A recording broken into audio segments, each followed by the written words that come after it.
Good to go live. Right. Let's do it. All right. Well, thank you. Welcome, everyone. We'll pull up the slides and get started. Ed, do you want to go ahead and welcome the community advisory group, and then I'll run through our closed captions and all of our webinar tips. Good afternoon, everybody. It's as usual, it's always a pleasure to welcome all of you. And I just want to thank you all for your work and your interests and the extra time that you're putting in. We appreciate every bit of it. So that's all I have to say, but the best to all of you. Okay. Thank you, Ed. I'm Lisa Keohokalole Schauer, and one of the co-facilitators for the Community Advisory Group. Our two co-chairs, Ed Washington and Lynn Valenter, are here today with us to kick us off. My other co-facilitator couldn't be here this evening, Johnell. He is actually at a reception and was recently named one of Portland Business Journal's 40 under 40. So really excited for him, and he's out celebrating. So we appreciate everyone's time today, and we have a full meeting. If we don't cover all of our material, or if we do cover all of our material in less than 3 hours, then we will wrap up. But we do have time scheduled from 3 until 6 tonight, and we will allocate at least time for one break, if not two. We'll see how the flow of the evening goes. So our meeting is available in closed captions in both English and Spanish. The English closed captions are available within Zoom and YouTube. Users can follow this link to view both English and Spanish captions in a separate browser window. Next slide.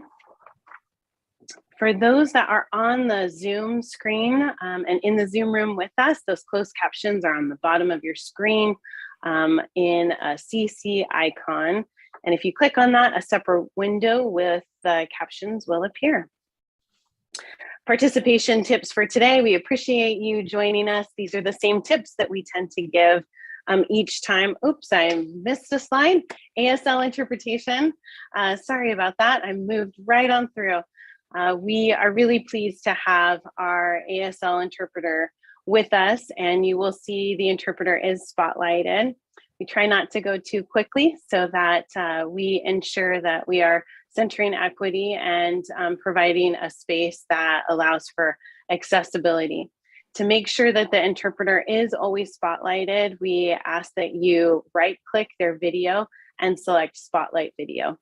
For those watching on YouTube, when we screen share, you'll be able to see the slideshow, closed captioning, and the ASL interpreter. You will still be able to hear different people speaking, but you may not be able to see them.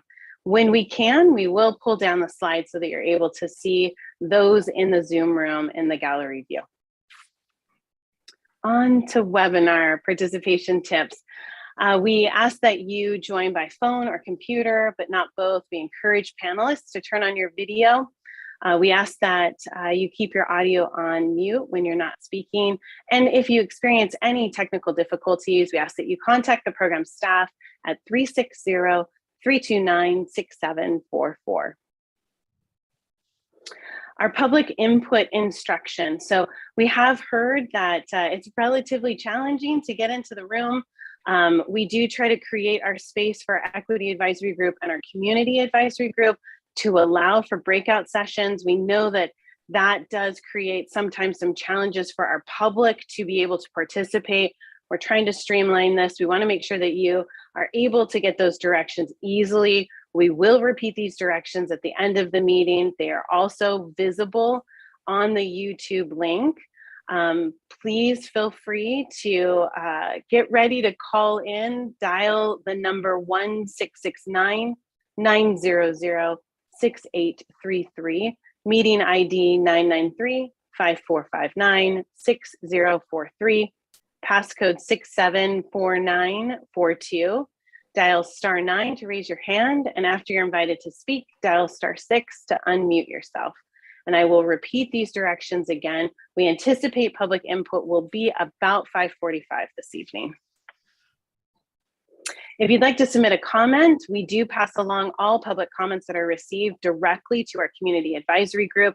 We invite you to do that either via email box by noting CAG Public Comment at info@interstatebridge.org, to call and leave a message at 888-503-6735. And please leave in your message CAG Public Comment. As I mentioned, we would like you to be as explicit as possible because we want to make sure that our CAG receives the message directly. All written comments must be received prior to 48 hours in advance of each upcoming meeting in order to be distributed to the advisory group members.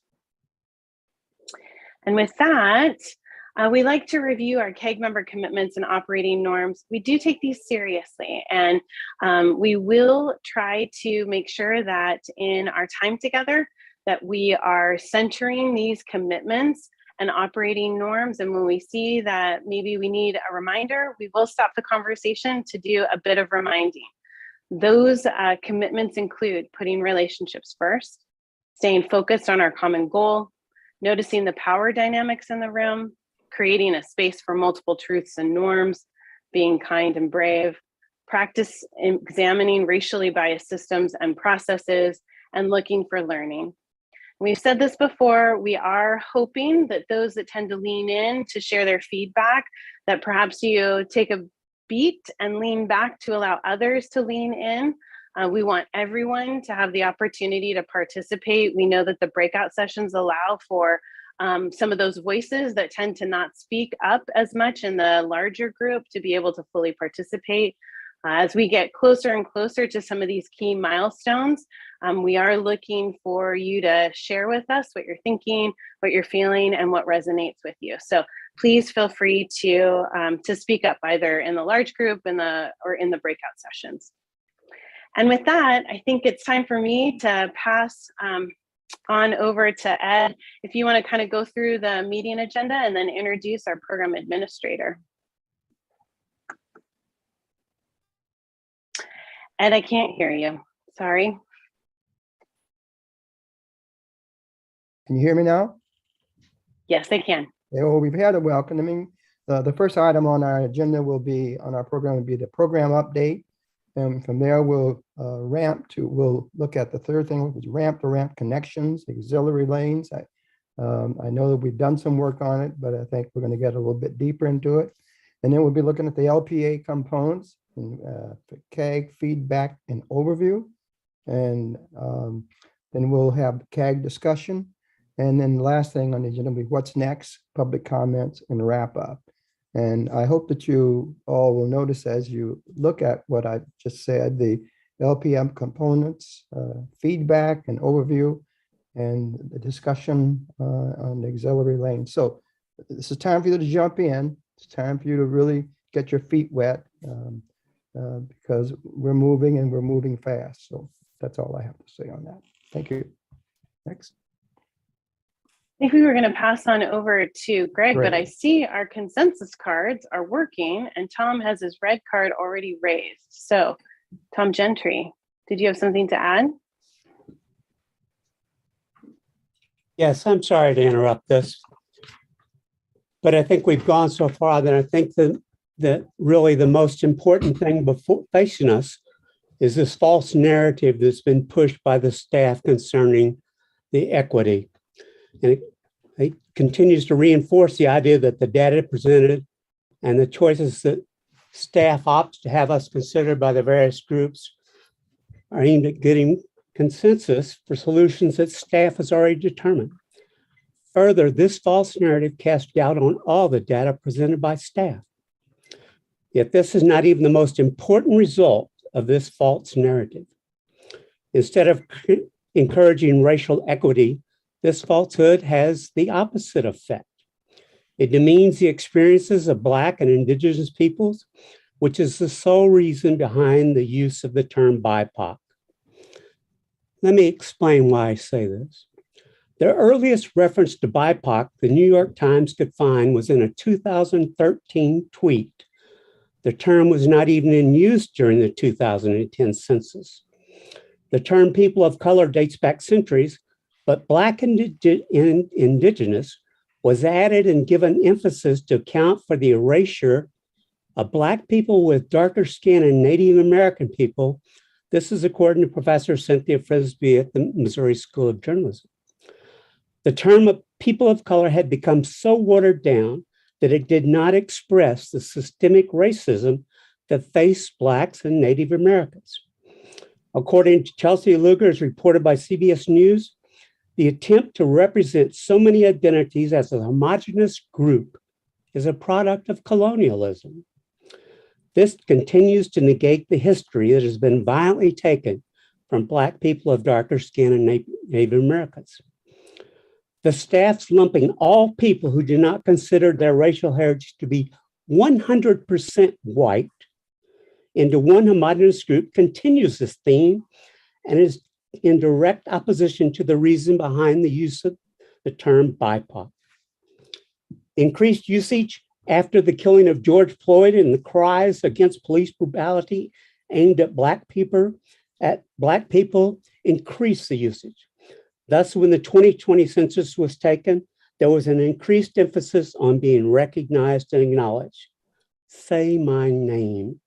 And on striving to see the existence of the systemic racism that Blacks of darker colors and Native Americans are raised in and face daily. The data presented to us strongly exhibits this. In 2010, the term BIPOC did not exist. In 2020, it did. We can see this most vividly in the increases in the category multiple races. Staff say these are new residents who have moved into Clark County between 2010 and 2020.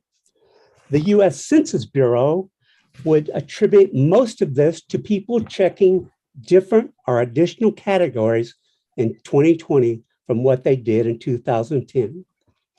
There are two other glaring inaccuracies featured in the staff numbers. The first is the inclusion of Hispanics as a totally separate number and including it in their totals. The US Census Bureau, and I put this on the bottom, makes this disclaimer: Hispanics may be of any race, so are also included in applicable race categories. In the data used by staff, the total percent of all races, excluding Hispanics, is 99.9%. When staff includes Hispanics, the total is now 110%.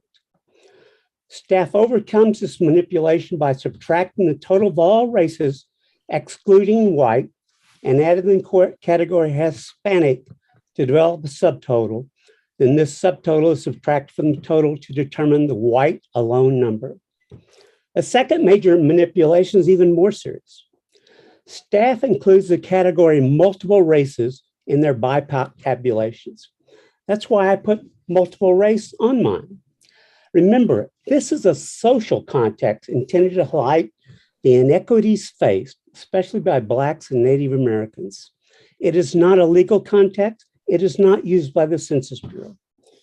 In multiple races, whether it's 2, 3, 4, or 5, or 6 races checked, the number which included white as one of their races, even though that's listed as BIPOC, is 95% of the total. Being from North Carolina, I am 132nd Cherokee. I am multiracial for that census and for this reason.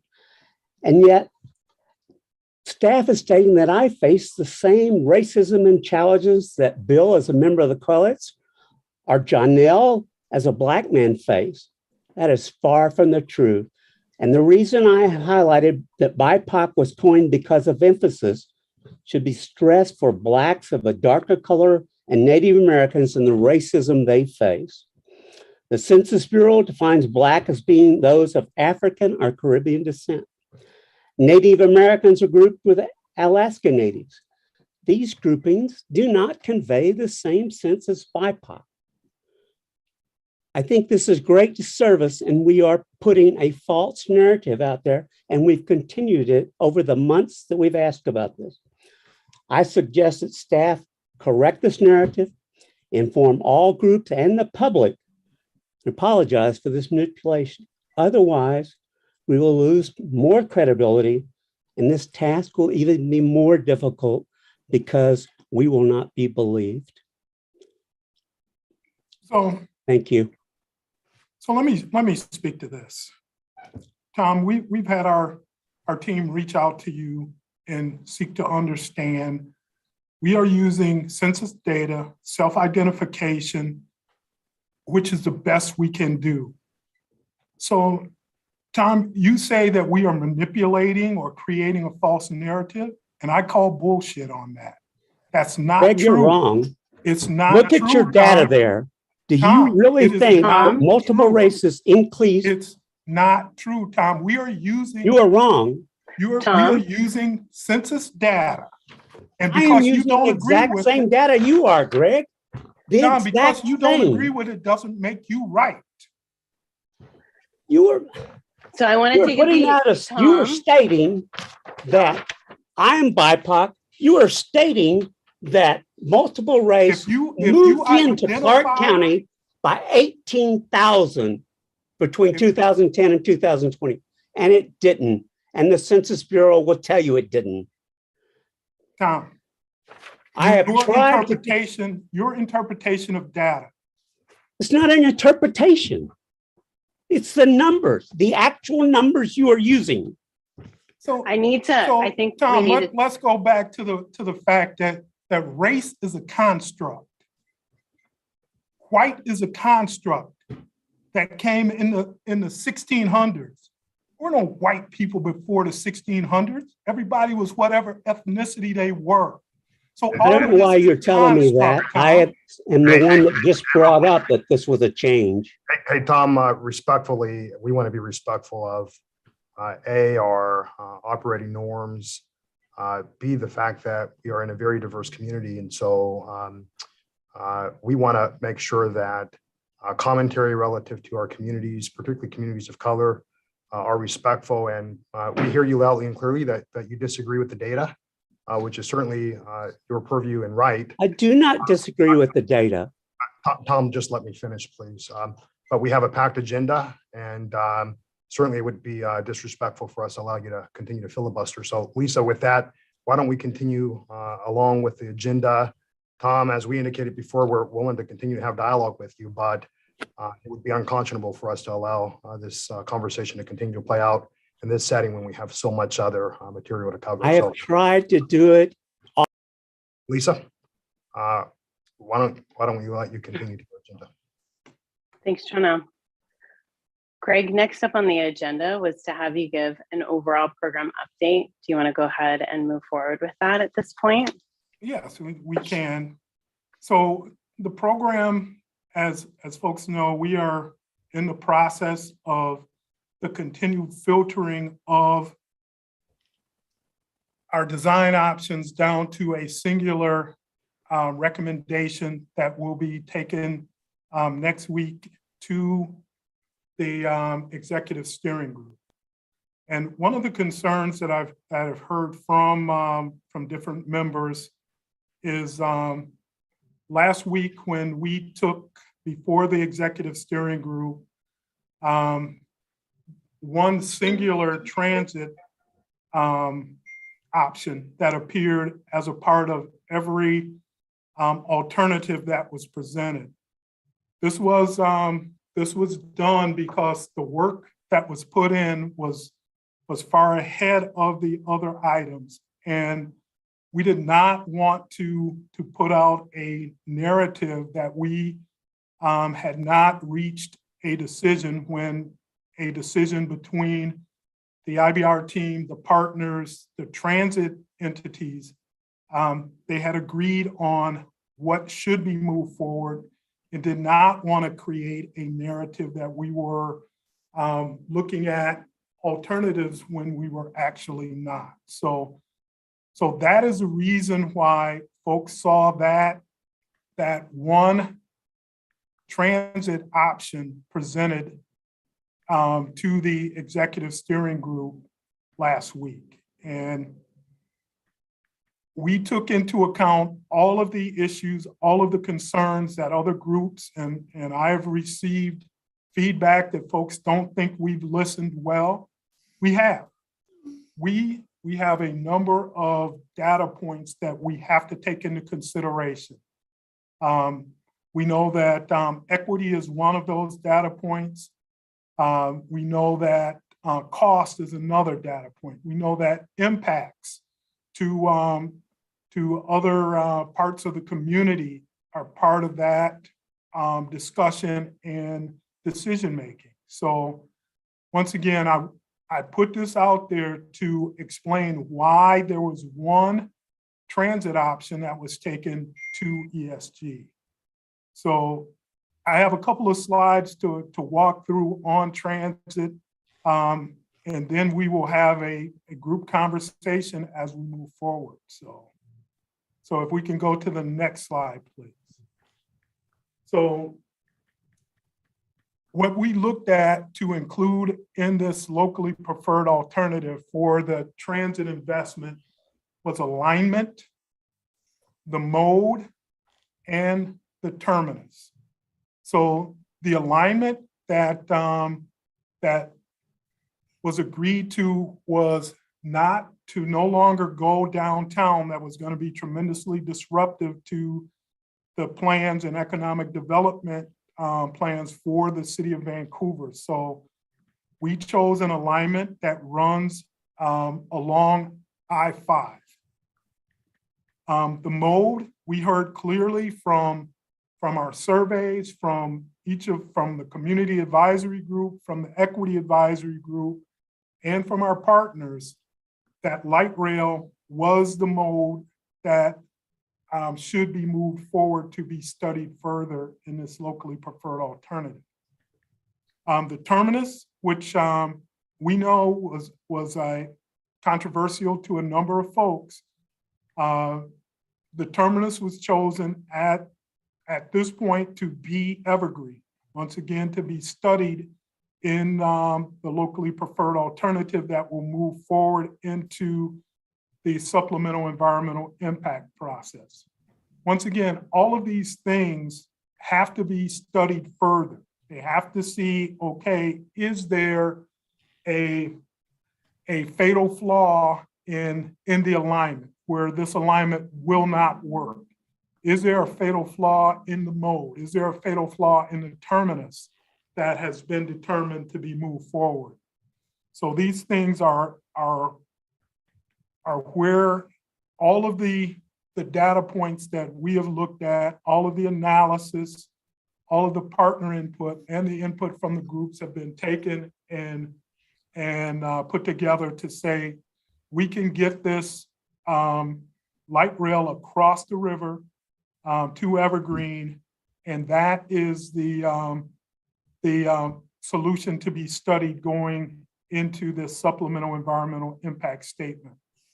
So other things that we will be looking at during this supplemental process that will last from August of 2022, if all goes well, into all throughout 2023.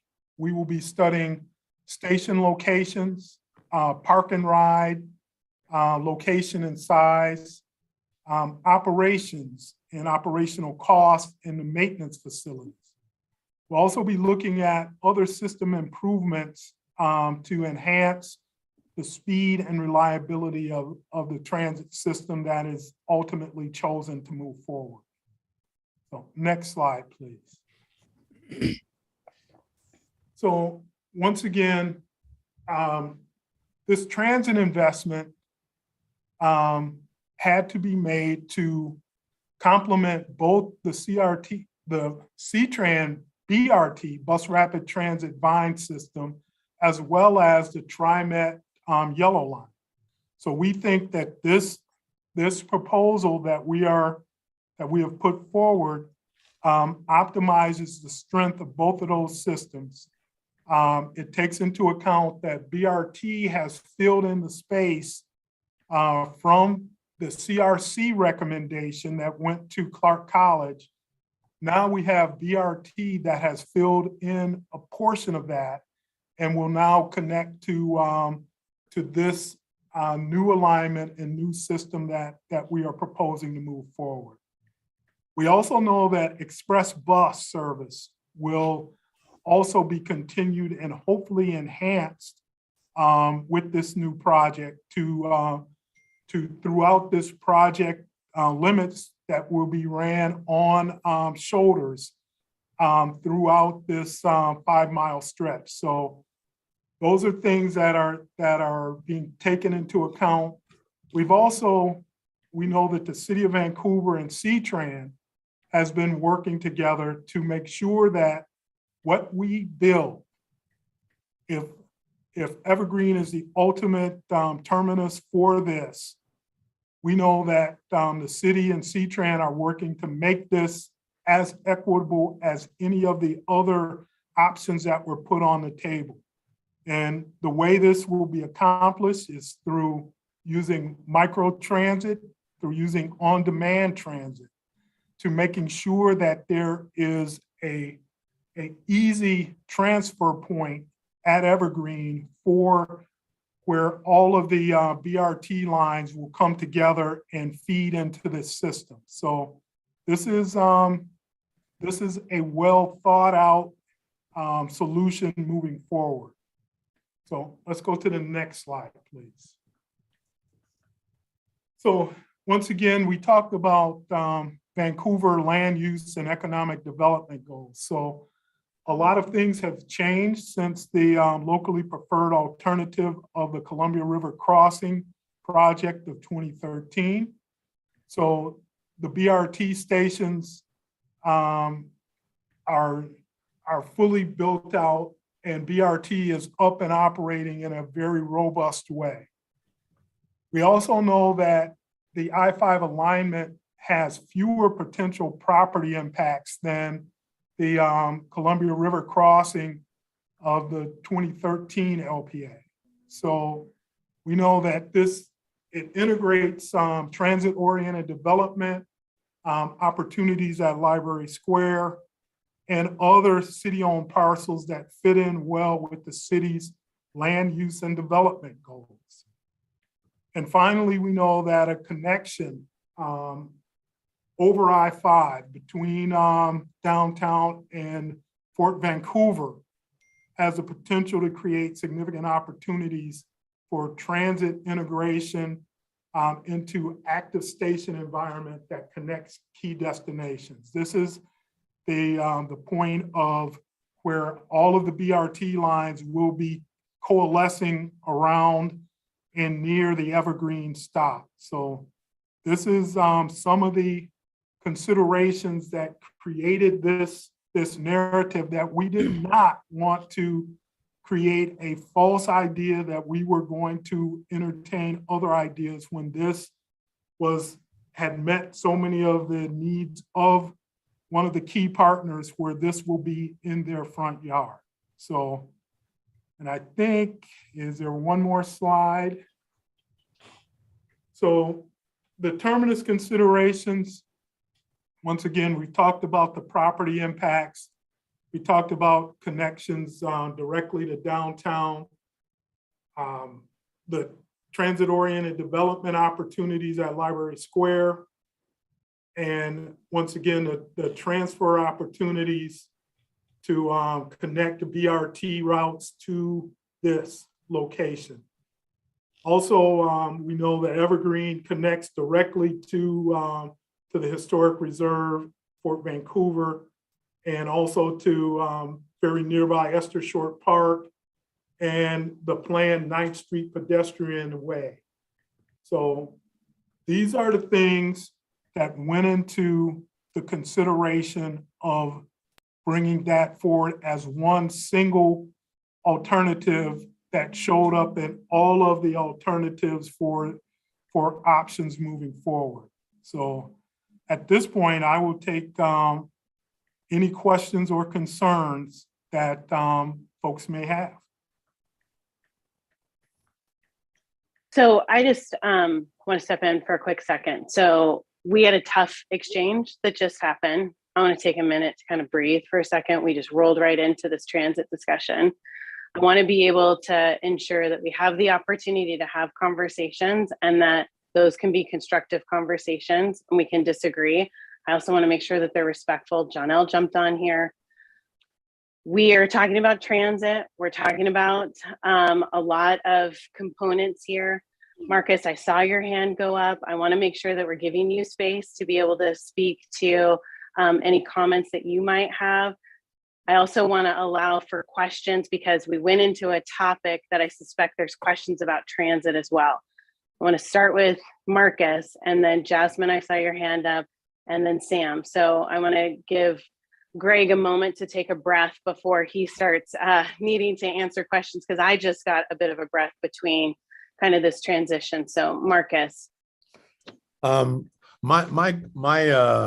first comment was very simple. It was about the discussion you just alluded to with Tom and Greg and giving some feedback on that. I had added my research director, who I thought would have been able to respond directly to Tom's statements, misstatements, however you want to characterize it. But I think there was a way to have that kind of explained a little more carefully about the census data, how they aggregate, how they deal with all these categories. So what I will do instead, he had to jump off, but what I will do instead is offer to the group and to Sam and to Greg and to anybody else who was dealing with this specific issue, and Tom as well, that my research team here at the coalition can walk everybody through about what each category means and how they come up to those categories. So this is not the time for that, but I did want to offer that up, and we can arrange that call, and we can make I have 2 PhD researchers on staff who deal with this data every day, and they can walk the team or anybody else who wants to join the call through that information. I just wanted to offer that up. So that is fantastic. Thank you so much. I really appreciate that. I think that's going to help bridge the conversation in the direction that it needs to head, so that we can unpack that a little bit more. So I'm going to take you up on that. I will follow up and create that conversation. I know that Greg and the equity team has been involved in analyzing this data and being careful about what we get from the census versus the information that we're using on the program. So thank you, Marcus. Greg, anything you want to add there? Yeah, I do. Marcus, I appreciate that offer, and I think that's a very valuable conversation that we need to have. So I will leave it at that. We will also extend an invite to everyone on this community advisory group for that conversation, so you have the opportunity to be involved in that as well. Okay, Jasmine, you raised your hand next. I see Sam and I see Martha. Jasmine. So I just wanted to say, and I also echo Marcus, we have a lot of those critical conversations over on this side of the river through NAACP, and we're always happy to lend a hand, partner, whatever. Yeah, when we talk about race, it's heated and it's a lot to digest. The systemic racism in this country has made that possible for all of us to enjoy. So outside of that, I just wanted to speak on the pieces that we've received and the pieces of information we've also been receiving over the last couple days. More importantly, and really understanding the transit, as a blanket statement, my organization and myself, so on a personal and professional level, are supportive of A, rectifying this bridge, and B, love the idea of light rail coming finally into Clark County and everything under the sun. Very excited about that, and we appreciate the City of Vancouver specifically efforts on getting that over. But as with anything, always comes the questions of the hows and the whys and the whos sometimes. And we've been in this setting for about 2 years on Zoom, shockingly enough. And I think it would be actually really appropriate, and I feel like our partners at other orgs would be supportive as well, of actually going out to really experience some of the things that we've been talking about, specifically with the pieces that Greg just took a moment to explain. I think it would be really powerful and impactful for us to schedule some time, hop on some BRT, some bus, whatever, and actually go out there and physically experience what we're talking about. As a lifelong Clark County resident, I understand it to a little bit of a different degree. I understand, the hills, the roads, and what that looks like. And for our Portland folks, I'm sure, we're only 20 minutes away, depending on the time and depending on that bridge. But, I'm sure you have some experience, but I don't know that you have the full experience. And I think that this is a really cool opportunity maybe for CAG and the EAG to kind of come together and maybe hop on some buses and actually see what we're all talking about here.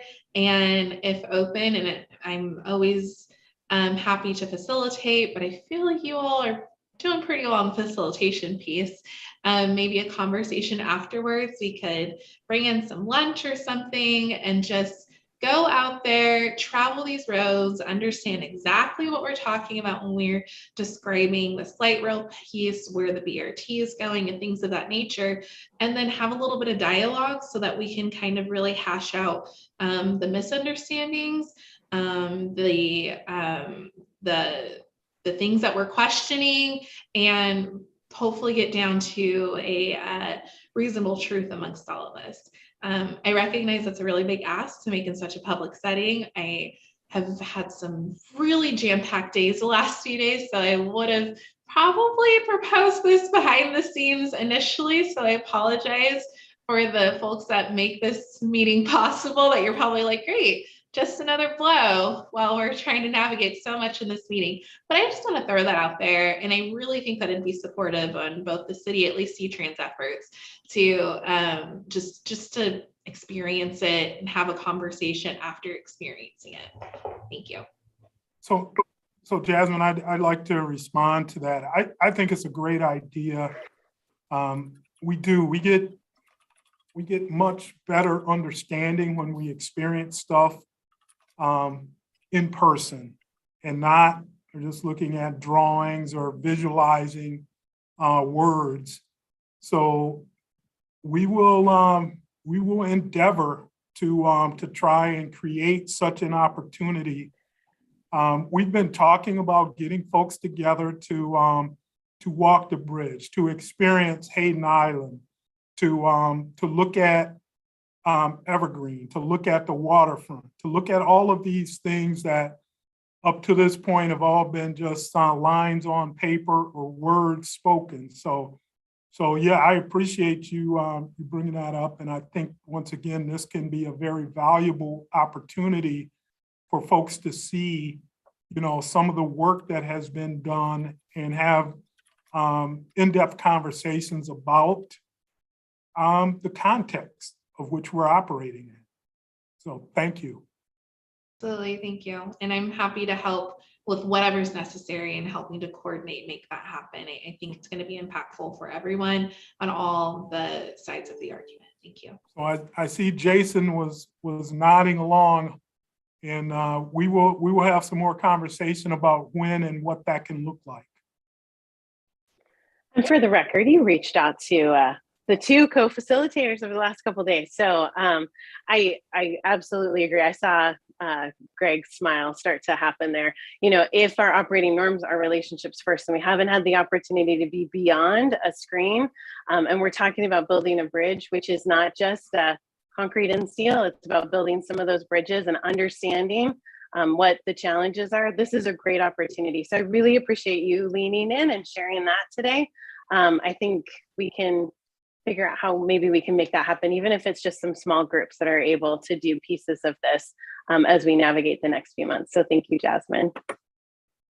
All right, Sam's been on the bridge. We know that recently, in fact. So Sam, you have your hand raised. Yeah, absolutely. Jasmine, anytime you want to ride Max, you want to ride C-Tran, whatever, I'm right there with you. I think it is the experiential thing that will get us to see the context in much better light. I want to just echo what Marcus has been talking about.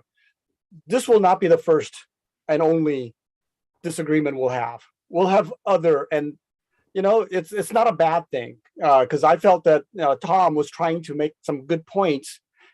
This was just not the appropriate time and the place for that. We could, as Marcus suggested, have a workshop or a work group where we can talk about these and slice and dice in detail and to spend the time. And I'd like to participate in that as well. So I think that's a great idea. And if we can just take this offline so that we could actually proceed ahead with the business of IBR, I'd be all for that. But Jasmine, let me know when and where, and I'll join you. Thank you, Sam. Martha. I actually have questions about some other things. And they are, I guess it has to do with the general, how you handle comments that are in disagreement with your LPA from agencies or individuals who have some authority over this. And I'm looking at the comment from the Coast Guard, and I'm also looking at some comments from Jamie Herrera Butler, and both of those have come out in criticism of some parts of this bridge, and I want to know how you guys are handling those two particular things. So Martha, it's a great question. We have a meeting coming up with the Coast Guard later in May. We have seen the comments. I received the comments from the Coast Guard, and we have been doing river surveys. We know that we have to get a permit from the Coast Guard that will dictate the bridge height. So that is an ongoing conversation. It involves can we mitigate for users that have a need for more than 116 feet. That's one of the issues. Will the future needs of users of the river exceed 116 feet? So those are key questions that we are going to be discussing with the Coast Guard. We had a permit the last go round that did get us to 116 feet as an agreed to height. That permit is no longer applicable. It expired. So we are looking forward to having that conversation. As far as Congresswoman Herrera Butler, we had a very good and respectful conversation with her. She has a definite viewpoint on transit and on commuters that go across this bridge. And we take her input very seriously, and we work very quickly to answer her concerns and her questions regarding whether it's the issue of crime related to transit, whether it's related to usage of transit. So all of those things, we have been working with her office to make sure she has the answers that she needs and the explanations of how we reached the point of where we got to. So some of those slides you saw earlier were presented to the Congresswoman to assure her that this was not just something that was pulled out of the air or something that was just a repeat from the Columbia River crossing days. This was a full-throated analysis of what the needs are, what the current conditions are, and what the partners feel is appropriate and what the community feels is appropriate to cross this river. So we hear them. We're not going to have 100% perfect agreement with everyone who has a voice in this, as evidenced by the earlier conversation. But we will address the concerns, and we will let folks know in a very transparent way how we got to where we are. Bill, you have your hand up. Bill? Sorry about that.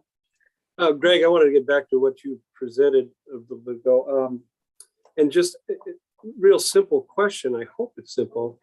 But as we were beginning to plan and talk about this along the way, it was mentioned that we need to plan for 100 years, for a 100-year bridge. And it seems to me that the information that you provided certainly has a short term, or I'll say 10 to 15, maybe 20-year look at terminus and lanes and transit modes and that kind of thing. Can you tell me, or have you been including a 100-year look using those kinds of things? Are we going to the right terminals? Are there going to have to be more terminals in the future? I'm just trying to think of what kind of considerations have been put for the longer term in this thing. So right now we know that that we need to make this a multimodal corridor to provide options for people to move through this corridor. Our best projections take us out to 2045 and say that the highway mode alone cannot be the sole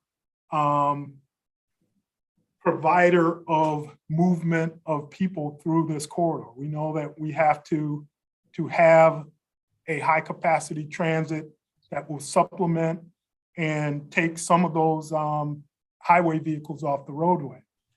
We also know that technology is changing. As we look at fossil fuel burning vehicles going into the future, we may have electric cars that produce no, or hydrogen powered cars that produce no emissions. So those are things that our model can only guess at, but right now we know that there's 143,000 people per day and that this region is growing and that we cannot build highways wide enough to take care of solely one mode of transportation. So our models are our best guess at what we can get done. But it is a state of the art. The model that we use, it is not an IBR model. It is a model that Metro and RTC in Southwest Washington has put together. We give them inputs, they run the model, and they tell us what to the best guess, what this means for the future. This takes into account land use, takes into account population densities, population growth, all of those things. So this is, we don't have a crystal ball, as some folks may have suggested that we have, but we do have this tool, and it's the best thing we have to project what the needs are going to be going out into a 20-year time period.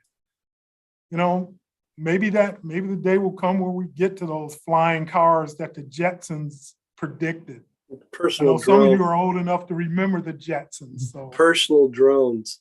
yeah, maybe we will have personal drones that'll clip onto our back and fly us where we need to go. There you go. But I got you. so all of these That's good. things are our best guess Okay. of how we can have a future that this bridge can provide for. But the one thing we do know is that humankind have been crossing rivers for years. Yeah.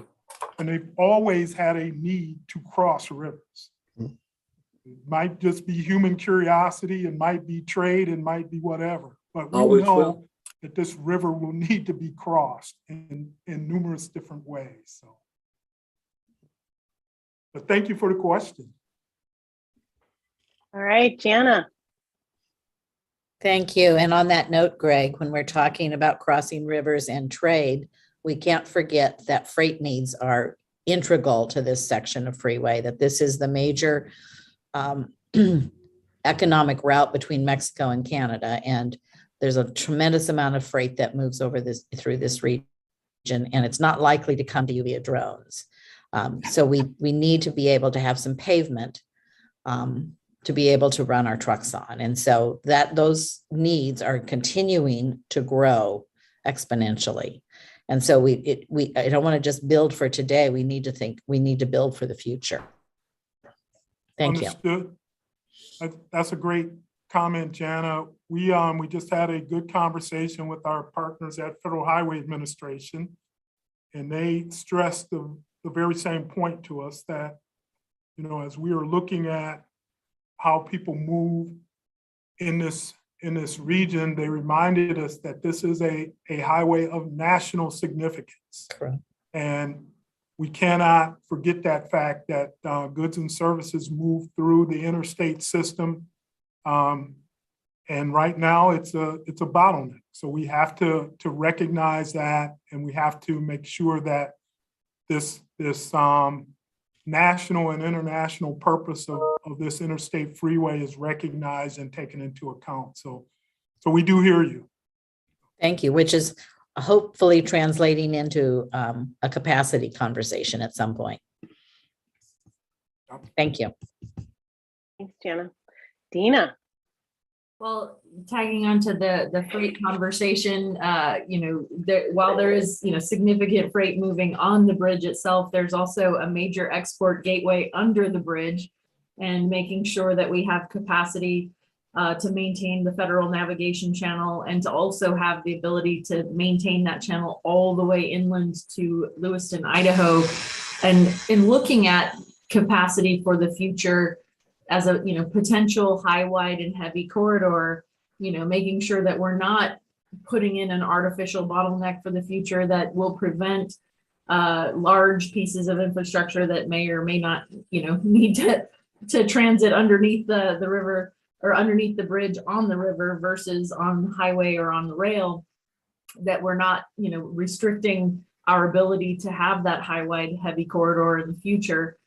In addition to making sure that we maintain that channel for uses in the future for the current stuff that is moving on the river, and then any capacity that we're building for freight that needs to move in the future as well.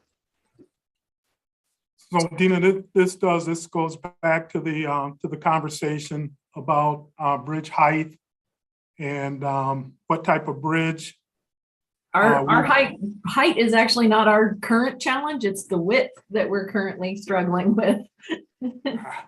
Well, we are hoping that a new modern bridge will solve the width problems. There will be fewer piers in the water, and the channel itself. Hopefully, we will be looking at straightening out some of the movements that come through this corridor via water. But it's a complex thing. We know that the height restrictions because of Pearson Airfield and PDX are real. We know that Federal Aviation Administration will not allow us to build towers that pierce up into that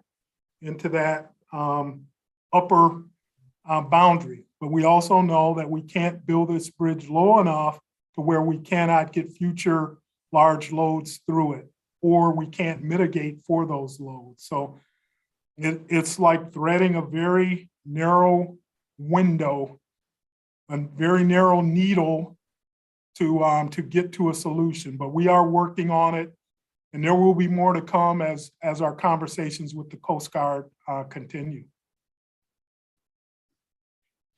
So Greg, we have one more slide on this piece on transit, and it really speaks to the next steps regarding transit. We also have two of our partners that are on the Zoom meeting with us, Catherine Kelly from the City of Vancouver and Patrick Sweeney from the City of Portland, just in case they have any comments that they might want to make as we wrap up this section and before we head over to Ryan and the ramp to ramp aux lanes. But if you want to finish this up with this last slide, Greg. So what does this preferred transit investment mean? It means that this will be a piece of the locally preferred alternative that we will move into the next phase of the NEPA, or National Environmental Policy Act, process. So we are once again looking to optimize the preferred transit investment We're looking at how folks will access stations. We're looking at how folks will transfer from existing or future transit. And the park and ride issue is a very complex issue. Putting parking rides into the core of the downtown is something that we know the city is not enamored with, but we need to make sure that we have enough parking rides to meet the demand for folks who are going to travel by vehicle to get to transit stops. So the operations, we had to assume a frequency that transit. We know that downstream on the yellow line, there are some bottlenecks. We know that we've been working closely with TriMet, and they recognize that we can only push so much transit through, but we will be looking at how we can leverage this investment to make sure that we are optimizing existing operations and trying to meet that transit demand going into the future. And finally, the fundability, understanding how this preferred option will score out in the Federal Transit Administration capital investment grant funding picture. So we've been having that conversation with the Federal Transit Administration and understanding how this option scores for future funding opportunities for this program. So all of those things are part of the next steps that we will be looking at as we smooth the rough surfaces of this option going forward. So I think that's my last slide. That's it for you. Jason, I know we had two partners on. I don't know, Catherine or Patrick, if there was anything that you wanted to add before we transition into the next section. Thank you, Lisa. This is Catherine Kelly with City of Vancouver. Appreciate it. And I think much of the narrative and the analysis that we've been undertaking was highlighted by Greg. Appreciate that. I do want to reiterate what Jasmine was saying in terms of on the ground experience and really coming over and touring and understanding the context of Vancouver overall, but in particular, where the bus rapid transit service runs, the Evergreen area, and our waterfront area. I think that's really important. So I do want to extend that invitation as well. And I'm happy to help coordinate that. Thanks, Catherine. Patrick, don't mean to put you on the spot. If you don't have anything to add, that's all right. Just want to give you some space if you do. Yeah, no, thank you. Now, I would just quickly add that the way that the transit interacts with Hayden Island is of keen interest to the neighborhood, to the commercial businesses, to the property owners, obviously to the city and TriMet.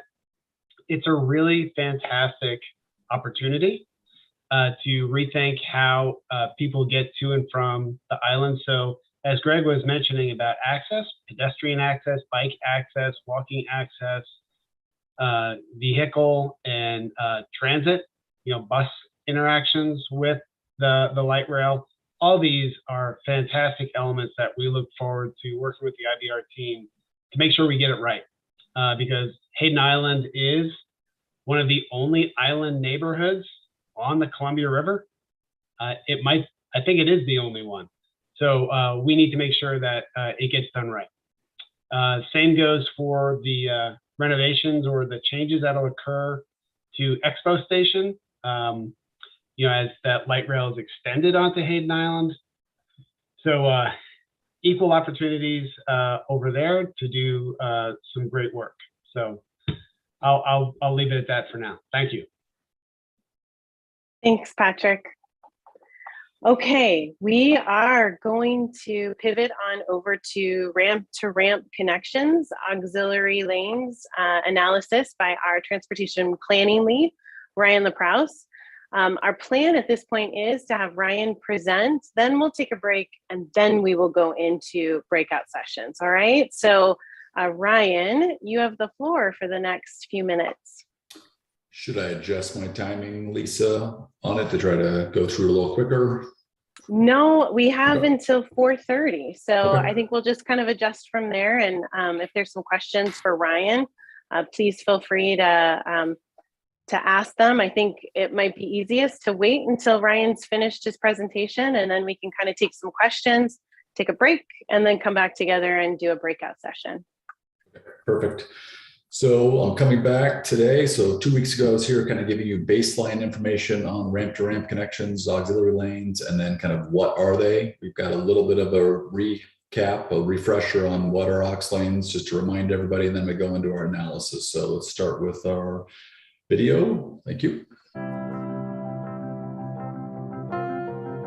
The Interstate Bridge provides a critical connection between Oregon and Washington that supports local jobs and families and is a vital trade route for regional, national, and international economies. With over 143,000 vehicles crossing the Interstate Bridge each weekday, the area experiences 7 to 10 hours of congestion, affecting commuters, freight transportation, and public transit. Additionally, the area's current crash rate is over 3 times higher than statewide averages, with collisions resulting not just in fender benders, but fatalities as well. One of the factors that contributes to safety issues and congestion in the Interstate Bridge area is the lack of auxiliary lanes across the bridge and near the surrounding interchanges. Without auxiliary lanes, drivers are forced into through lanes to slow down or speed up as they are entering or exiting the roadway, slowing traffic down and increasing the chance of collisions. Auxiliary lanes are short lanes designed to give drivers distance to accelerate or decelerate before entering or exiting the roadway. They are not through lanes and are not the same as adding an additional lane. They are connections that reduce bottlenecks and optimize traffic flow by giving drivers space to merge safely. This allows for more efficient movement through the corridor, improving safety, helping to relieve congestion with better traffic flow, and reducing emissions from idling vehicles. There are currently 7 closely spaced interchanges in the Interstate Bridge area along I-5. While the standard spacing for these kinds of interchanges is 2 miles, these interchanges are all less than a mile apart, resulting in substantial weaving and merging for drivers. Auxiliary lanes are currently being used within the program area, such as along Mill Plain and 4th Plain in Vancouver and Marine Drive in Portland. However, they do not exist on or near the bridge where a majority of congestion and collisions occur. The Interstate Bridge is a vital piece of infrastructure for our community and the economy. It is imperative that we do everything possible to improve the safety of our roads for everyone. All right, so here's a quick quiz. Which one of the following foods is absolutely killing? I'm hungry, Jason. Perfect. Sorry about that. Let's keep rolling down. Thank you. So the IVR is proposing auxiliary lanes to address those close interchange spacing, the short merges, weaves, and diverges that we have throughout the program area, the high on and off ramps volumes that I kind of showed everybody last time in our presentation. Kind of some of those ramps are 1,500, some of them are 2,000 vehicles per hour at SR 500 Marine Drive are good examples. We had the heavy crash locations that were kind of highlighted in my presentation 2 weeks ago, and then kind of lane balance or minimizing the required number of lane shifts. So go to the next slide. Next on the talk, so we kind of are looking, as Greg mentioned, we're looking out to 2045 as our future. So we're using the kind of travel demand model from Metro and RTC to forecast those future volumes based off of future land use, population, and employment kind of in the region as well as in the program area. And the model includes planned projects that'll be assumed to be done by that time, including the Rose Quarter, stuff that's being done by ODOT in the city of Portland, Division BRT are examples. There's also some projects in kind of Southwest Washington that are planned, such as the 99 BRT that's being currently about to start by kind of C-Tran. So those are kind of examples of projects that are planned in the future.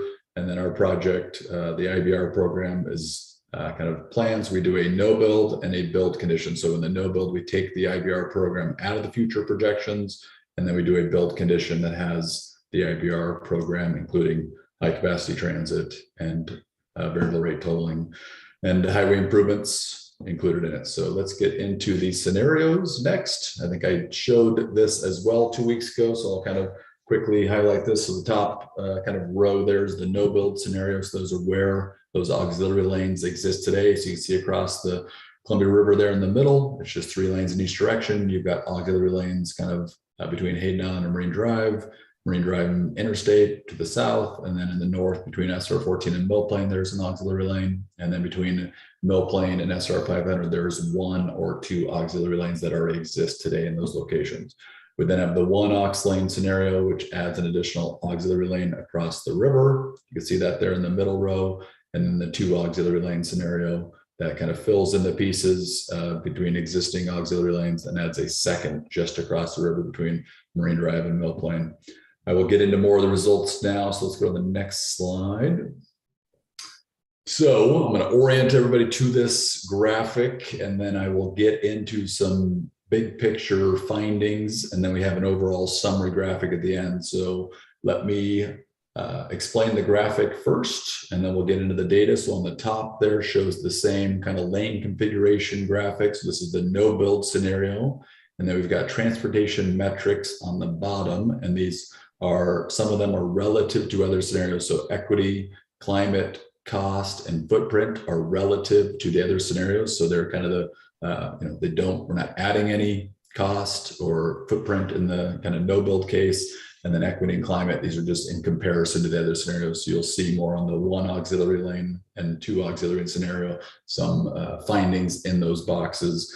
But let's walk through the graphic down here. So on the very bottom left, there's kind of getting into daily mode share and PM 1 hour mode share. So we got vehicles, transit, freight, and then active transportation. We have a daily mode share, kind of the numbers in bold, and then brackets below it are the PM 1 hour mode share numbers. Now let's continue. I'll come back and talk about all the data. You slide over to the right are kind of heat maps or congestion maps. They're kind of like Google Maps when you're traveling on you're using that application. It's showing where congestion is popping up. These are showing for a 20-mile corridor. North is to the right on this graphic. I-205, if you kind of see, is on the right-hand side. You travel from the right to the left. You can kind of see you're traveling southbound in that top row. You see where SR 500 is at. The Columbia River is kind of in the middle. Victory Boulevard's kind of just a little to the left of the middle there. Kind of that's the program area between SR 500 and Victory. And then continuing further south, you go into Portland I-405 and then I-84. There's kind of 4 rows there. The top row is southbound AM peak periods. It's a 4-hour period, kind of showing where congestion exists and how long it exists. And then you've got a second row that is southbound PM. You then have a third row that is northbound AM. It's a 4-hour period. And the final row is a northbound PM. The different colors are the speeds. So the darker red is 0 to 20 miles an hour. The orange is 20 to 30. Yellow is 30 to 40. Light green is 40 to 50 miles an hour. And then greater than 50 is dark green. So you can kind of see the speed that you'll be traveling. So it's kind of a time-space diagram. So if you're going southbound in the morning, you can kind of see where you'll be congested at. And this is looking out to 2045 no build. You can see there's a bottleneck in the bridge, kind of in the middle area, and there's a bottleneck south of the bridge, kind of near the I-5, I-405 area. If you recall, last time I talked about these kind of current bottlenecks. This is looking out into the future. Those current bottlenecks still kind of remain under this no build condition. We have 10 hours of congestion today at the bridge, 3 hours southbound, 7 hours northbound. This is only showing a 4-hour peak period. That's when most people kind of go to work, come home from work, pick up kids, drop off kids at work. So it's kind of the main peak period kind of time frame. So southbound AM is kind of just expanding and extending that out into kind of the 2045 time frame. Southbound PM, you can see there's a little bit of a bottleneck near the bridge and then south of the bridge as well. And then northbound, the bottom row is kind of showing the big bottleneck heading northbound in the PM peak. AM's not a lot of congestion, but a little bit at the bridge. There's a congestion index in the middle there that's kind of summarizing those heat maps on the right. So it's kind of showing you how congested you are. In comparison, there's an existing kind of congestion column there that's summarizing the current heat maps for 2019. And then we have a 2045. You can see the congestion's increasing from 28% to 52% of the time. You'll be going 0 to 20 during the peak period, peak direction. We then have travel times in a little box to the left of that. I'll stop in 1 second, Jan, and answer questions. Let me just get through all this. Travel times there. We've got two segments identified. We've got southbound AM from I-205 to I-405, and then from 99th Street to Victory Boulevard, kind of a transit pairing. We're looking at the express bus, and you can kind of see the existing travel time in minutes, and then what it looks at in 2045, kind of travel time in minutes. So you can see the increase there in southbound, and then PM peak, a little different patterns. We were looking again at the express bus kind of into our project area. So Broadway to SR 500, and then the I-405 to I-205. Of note here, see the big difference in no build 2045 versus 2019 existing, and then the PM peak is similar because the congestion is currently congested for over 4 hours. So the travel times are very similar in the peak time frame. And then those colors are related to the speed that you'd be driving for that travel time. And then last thing, I'll get into the mode share down at the bottom. 80% kind of by vehicle on a daily basis, 7% transit, 12% truck, about 1% active transportation that's on a daily basis. And then in the PM 1 hour, you kind of see the shift there, a little bit more of transit increases and freight decreases. You recall from my presentation 2 weeks ago, freight tries to avoid that peak if they can and try to travel during the middle of the day. So this is looking at that PM 1 hour time period. So freight kind of comes down, transit goes up when you have those commuters going to and coming home from work. I will stop there because I see your hand raised, Jana. Thank you. I'm curious. This is the no build option, correct? This is 2045 no build, correct. So the congestion that I'm seeing south of the bridge, does that not take into account improvements in the Rose Quarter? Is that assuming there are no improvements south? So this of is the bridge? assuming there are improvements in the Rose Quarter. There will still be congestion in the Rose Quarter. The Rose Quarter is more of a PM problem. It's kind of I-84. If you look kind of, you see where I-84 is at, it kind of cleans up the AM issue a little bit, but there's still a bottleneck kind of at the I-5, I-405 split where you kind of have people make those decision point there kind of in North Portland, just about Going Avenue. There's still a bottleneck in that location in the future because Rose Quarter is really focusing on fixing the Rose Quarter project of a 3-lane through the Broadway Wilder interchange. So it does include that. It does include other transit projects, but not the IVR programs included in the no build. All right. Well, I was curious to know if if it was just present structure today. But no, future. Not very encouraging for the Rose Quarter project. So, okay. Thank you. Yep. I think Tom, your hand's up, and then Martha. Thank you. So I was a little disappointed looking at this chart and the other two charts that the footprint of the no build option is given a not applicable, because the other two are in comparison to the CRC, and the no build has a comparison to the CRC, and I would like to know what that is in terms of its, how much is the CRC option an expansion over the current situation? So this is just focusing on the bridge, Tom, so we can track that number down for you. There is a different width, obviously, across the river as what you're getting at, but this is, the other ones are kind of comparison, so I'll come back to you. This is mostly focused on transportation related impacts and comparisons, so it's really a relative scale. Yeah, okay. Mostly I'm interested in that question as it relates to Hayden Island, but I think we ought to have that information for the whole project. I think that should have been covered, Tom, in the Hayden Island Marine Drive section for you today. This presentation is just focusing on aux lanes, and they're very similar. It was not. It was actually turned away when I asked before as something that had not been analyzed. We will work with our team to get back to you on it. Martha. Yeah, I'm looking at the two maps you show here. The heat maps and then the location of the aux lanes. But what I don't see under travel time, you have 99th to Victory Boulevard, but I don't see where 99th is on either of these two maps. No, that's a good point. Sorry. Is it the same as Main Street? It is not. It's up kind of further. So there's Salmon Creek. It's kind of up 78th, 99th Street interchanges in North Vancouver. So it's not it's not Main Street, correct? It's not 99th. It's not Highway 99. You're talking about, okay. Yeah, we tried to skinny this to make it fit on a map. We're sorry. We'll add that location to kind of give you the 99th Street. We're trying to squeeze it in there, but we'll get that cleaned up. Thank you. And I have the same question about Broadway. I'm assuming you mean Broadway in Portland. Yes, but, Broadway Wilder Avenue. Yeah, and that's south. I'm sorry, I'm not as familiar with some of these as maybe some other people, but the Broadway in Portland is south of Interstate 84. It is just north of I-84. It is the I-84, and then it's the next ramp terminal. It's kind of the Broadway Wilder, right by the Rose Garden. Okay. Motor Center. Yes. Thank you. So I will go to the next two. Okay. So before you leave the slide, Ryan, we had some other comments outside of this meeting regarding the footnote at the bottom of the daily mode share. Could you please walk folks through what that footnote means?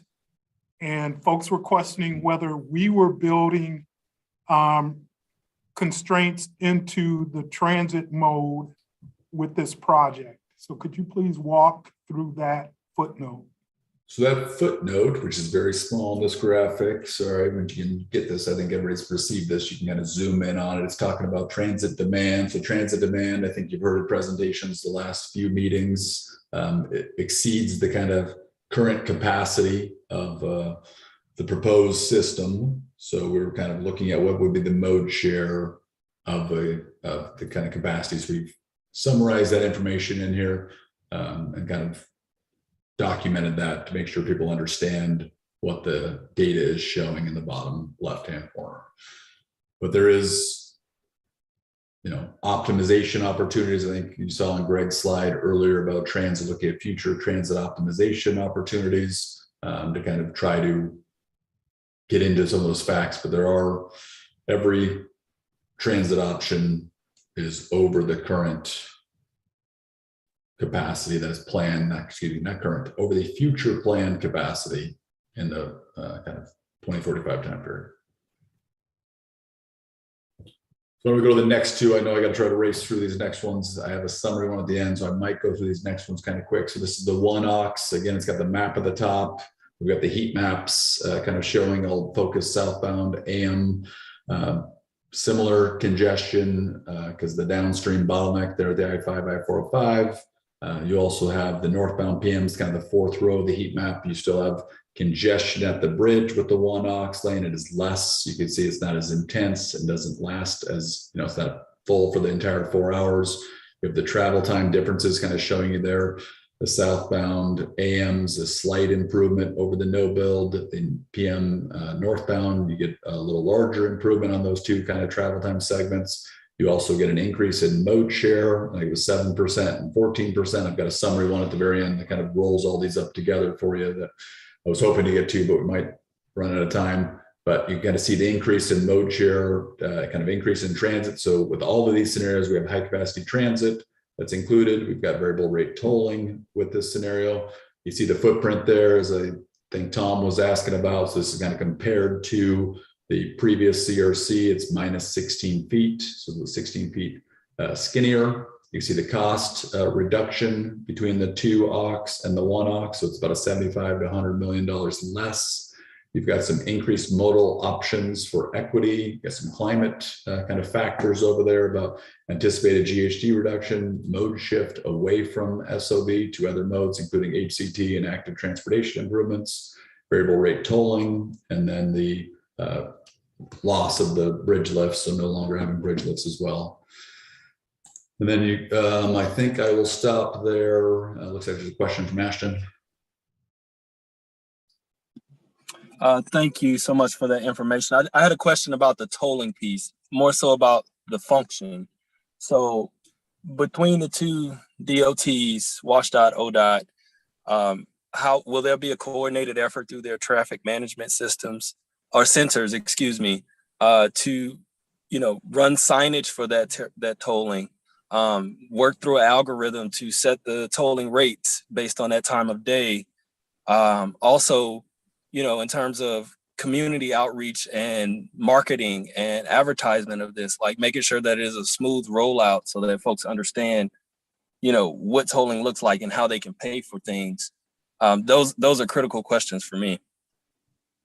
It's a great question. I don't know, Greg, if you want to, I can attempt a lot of them, but I don't have all of the tolling. So it's yes to a lot of those, but I don't see Greg. Did he? Oh, there you go, Greg. Jump in. So the tolling question is an interesting one. The IBR team recognizes that to help pay for this bridge, there will have to be tolls. We have agreed on variable rate tolling as that mechanism. So, but we do not have the final say in setting those rates. Those will be set by the legislature in each state and the transportation commissions in each state in concurrence. So those details will be coming. We know, the thing we know is that we will need tolling funding to complete the funding picture for this bridge. And we've agreed with all of the partners that it should be variable rate tolling to both maximize the dollars as well as start looking at how traffic moves through this corridor. And for your other question about transportation system management, Ashton will absolutely be working with the two TMCs, the ODOT and WSDOT, and giving people information, understanding toll rates. That's absolutely a part of the process. So, okay. Real quick, thank you for that. Both of those answers. Great. Also, real quick question on the back office work that needs to happen to make sure that it runs smoothly. The customer support. You're probably going to have call centers on both sides of the river. Making sure that those call centers are in places where we know there's, economic need in terms of work, and things like that. Is that also a priority within that space? So we're looking at equity issues concerning tolling. We're doing a national outreach to see what are the best equitable practices for tolling. So we know that one of the reasons that ODOT was chosen to operate the tolling system down in this area is because it will be very local, rather than it being headquartered up in the Puget Sound area where WSDOT's existing tolling capacity exists. So all of these issues about the fairness and the customer service issues related to tolling, we're trying to put under that umbrella of equity and making sure that those issues are transmitted to both the legislature and the transportation commissions as they make decisions on what this will look like. Thank you. And I think we got a real opportunity to solidify the low income portion of that. That's not seen in other parts. So I think if we can come out the gate with that kind of language, we'll have a leg up. So thank you. Understood. Yeah, it's a good point. Let's move on, Jason, the next one. So I'll go quickly through the two AUX. I've got some summary slides after this. So same general format. The two auxiliary lane graphic is up on the top. Sorry, Julie, do you have a question on the last one, or I'm going to keep going? Yeah, really quickly. So I was just kind of curious. So it says travel time in minutes for the bridge crossing areas. Is there also going to be information available about like the impacts of the different build versus no build, like down for people who like are a little south of Victory Boulevard?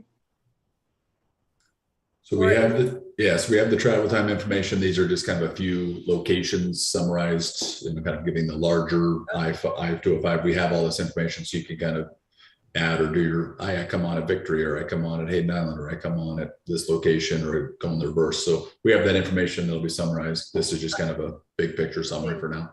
Sorry, I guess what I mean is the expectation that that any of these options won't affect transit times south of Victory Boulevard, or that it's negligible, or will that information be looked at? So like around Rose Quarter, for example, will there be changes in travel time assumed depending on the different types of bridge configurations, or?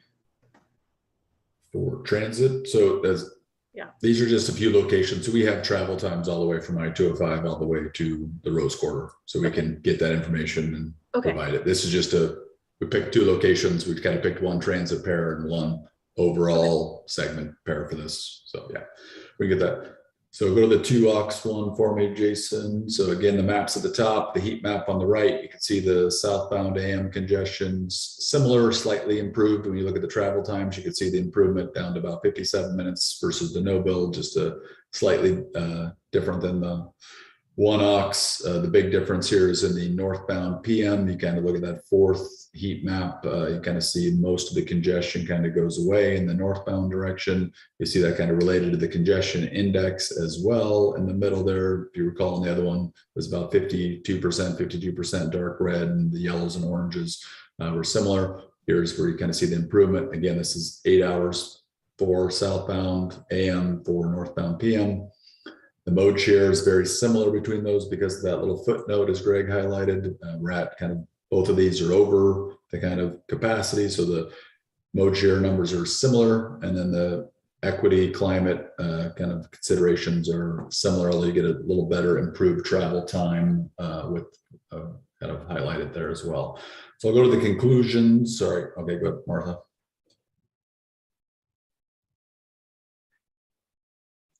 Yeah, so I wanted to know if you could sort of speculate why the PM peak hour northbound times reduced so much for this 2 auxiliary lane alternative, but not for the 1. So it kind of comes down to lane kind of volumes and lane balance. So, you know, the interchanges are closely spaced. So you kind of, we don't have the volumes today with us, but I showed, you know, 2 weeks ago kind of how those heavy ramps at Marine Drive and Interstate kind of are adding. It kind of comes down to flows and volume coming across the lanes and helping with interchange space. So this kind of cleans up those bottlenecks versus the other one. You still kind of have a bottleneck, is why the travel times are different between these 2 scenarios. Yeah, so does this mean that that there's more traffic that comes in and goes out within our project, so that with these auxiliary lanes, then those drivers don't have to get onto the main part of the freeway? That's a very good summary. Yes. Last time, if you recall, my origins and destinations presentation that I gave, we had like 75 to 85% of the people get on and or off at these ramps. So there's a lot of interaction with these ramps north and south of the river. They're trying to get across the river for destination. So that is a good summary. Thank you. Yep. Sam. Hey, Ryan, excellent depiction and presentation. I really love these charts.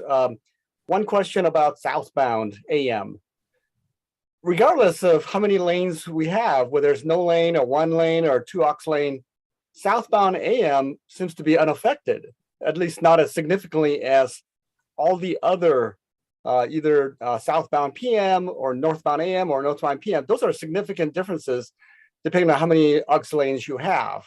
But southbound AM persistently is always congested regardless. What does it take to make the southbound AM have the same impact in reduction of the congestion like all the other times and directions?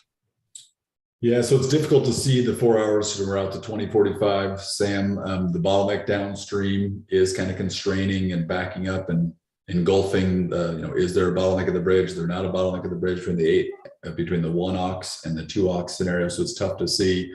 There could be some potential TSM, TDM, transportation system management, kind of travel demand management solutions down there.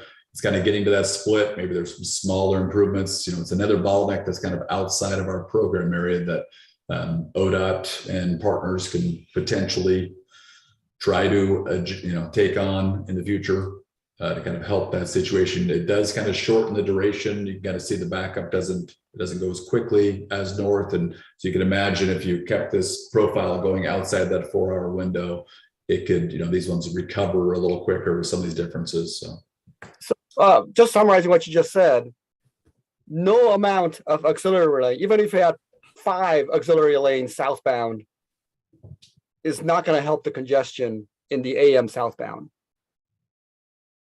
South of the project area? Or in the Right. project Well, area. just Yeah. looking at the project area congestion, Yeah. it's caused by what's downstream, sounds like is what you said. It's not. Well, there is, I just want to take that back. Sorry. I mean, there is a downstream bottleneck. If you go back to the no build, there is a bottleneck at the bridge too, Sam, that we are trying to address. There's the off-peak periods. So right there, kind of in the middle, there's a kind of its own red line that comes across that's at the bridge. So we are fixing that. There is downstream congestion. You see the off-peak period benefits.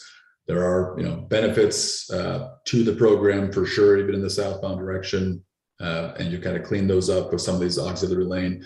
Knox lanes, again, are for the short interchange spacing. They're trying to help people make those maneuvers in short time frames. So, Okay. It's just that all the other times and all the other directions are so much more significant improvement than southbound AM.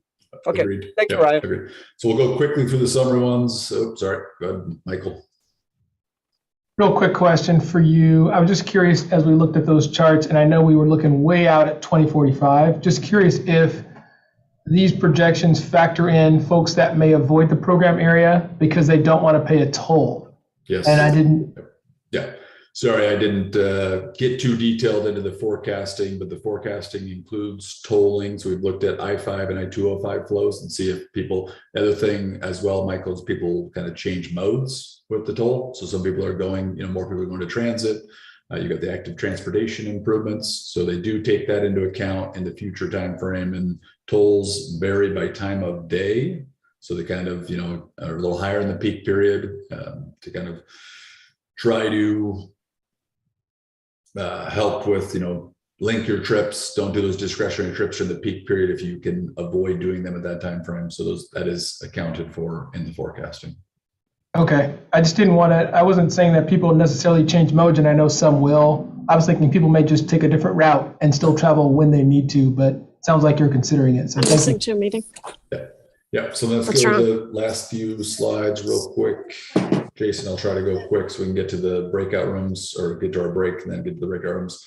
So these are kind of summarizing. So both with 1 aux or 2 aux, the trade-offs compared to no build. So you'll get that mode choice benefits, high capacity transit, you have bus on shoulder, you got active transportation, you have the variable rate tolling, you reduce the overall congestion, you have the least off-peak benefits, including weekends, less diversion to local streets, faster congestion recovery. That's where you can kind of see in some of those heat maps is it doesn't back up as quickly all the way. You have fewer lane changes kind of required. And you got the large safety improvements. So lane widths. So today we got substandard lane widths. We have substandard shoulders in most of the study area, at least on the Oregon side of substandard shoulders. So you got fewer side swipe crashes, improved visibility. So there's better sight distance for kind of, there's a hump on the bridge in the middle there, and then there's a curve as soon as you come out of the bridge. We're trying to clean that up as well to kind of give you a maximum kind of sight distance, and then reducing the bridge lifts. So next slide. So this is the 1 aux compared to the no build. So you get the travel time improvements kind of summarized there. You get the reduced congestion, at least in the off-peak periods. With the 1 aux, you get the safety benefits of the likelihood of crashes to decrease. Get the mode shift increase, as I kind of highlighted, increase about 4%. Get the climate improvements of anticipated GHG reduction due to less congestion, mode shift, variable rate tolling, and no bridge lifts, and then the increased modal options for equity measures. Next slide. And then for the 2 auxiliary lane compared to the no build, you get the travel time benefits, which are a little larger in the, pretty similar in the southbound, as Sam was kind of pointing out, but larger in the northbound. You get reduced congestion, kind of on the overall congestion index, same likelihood, kind of again, of reduced collisions in the study area. The mode shift is similar, but it's an improvement over no build, which is good, giving people choices. And you can see that PM peak hour versus the daily number as kind of highlighted. Those same climate improvements with also kind of less idling in the kind of the 2 aux lane compared to the no build, and then the increased modal options and improved travel time reliability. And then maybe the last slide is the overall summary. So maybe we use the one we pop up in our breakout room so people have questions. So the heat maps, the no build on the upper left corner, the 1 aux is in the middle, and the 2 aux is on the right hand side. You can see them comparison across from each other. You have the congestion index summarizing those, you have the mode share in the middle, and then the travel time summary in minutes for those 2 pairs southbound AM and 2 pairs northbound PM. I'll stop there, Jason, Lisa, and see if there's any more questions or if we want to save them for the breakout rooms. We'll have technical people on my team and supporting my team in every breakout room to help you answer questions as well. So that was a lot, and Ryan tried to speed through, and I know there were some questions. I feel like there's probably some more questions that folks have. As Ryan mentioned, there is a technical lead in every breakout session. So what I'd like to do is I'd like to take a break, and I'm not going to give you 15 minutes though. I'm going to give you about 12. So we're going to come back at 4:50. And that way you can think about what other questions you have, and you'll have the space in those breakout sessions to ask those questions. So when we come back, we'll do a quick directions, which you know what the directions are going to be, but they'll be quick. And then we'll magically go into breakout sessions. So take a quick break. I'll see you back here at 4:50. Thank you so much.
Hey, Brant, can you hear me? This is Casey. Yes, we can, Casey. All right, just testing since I came in. Thanks. Perfect.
All right, it's 4:50, so hopefully folks are coming back. Maybe grabbed a quick snack. Get our videos turned on, get ready for our breakout session.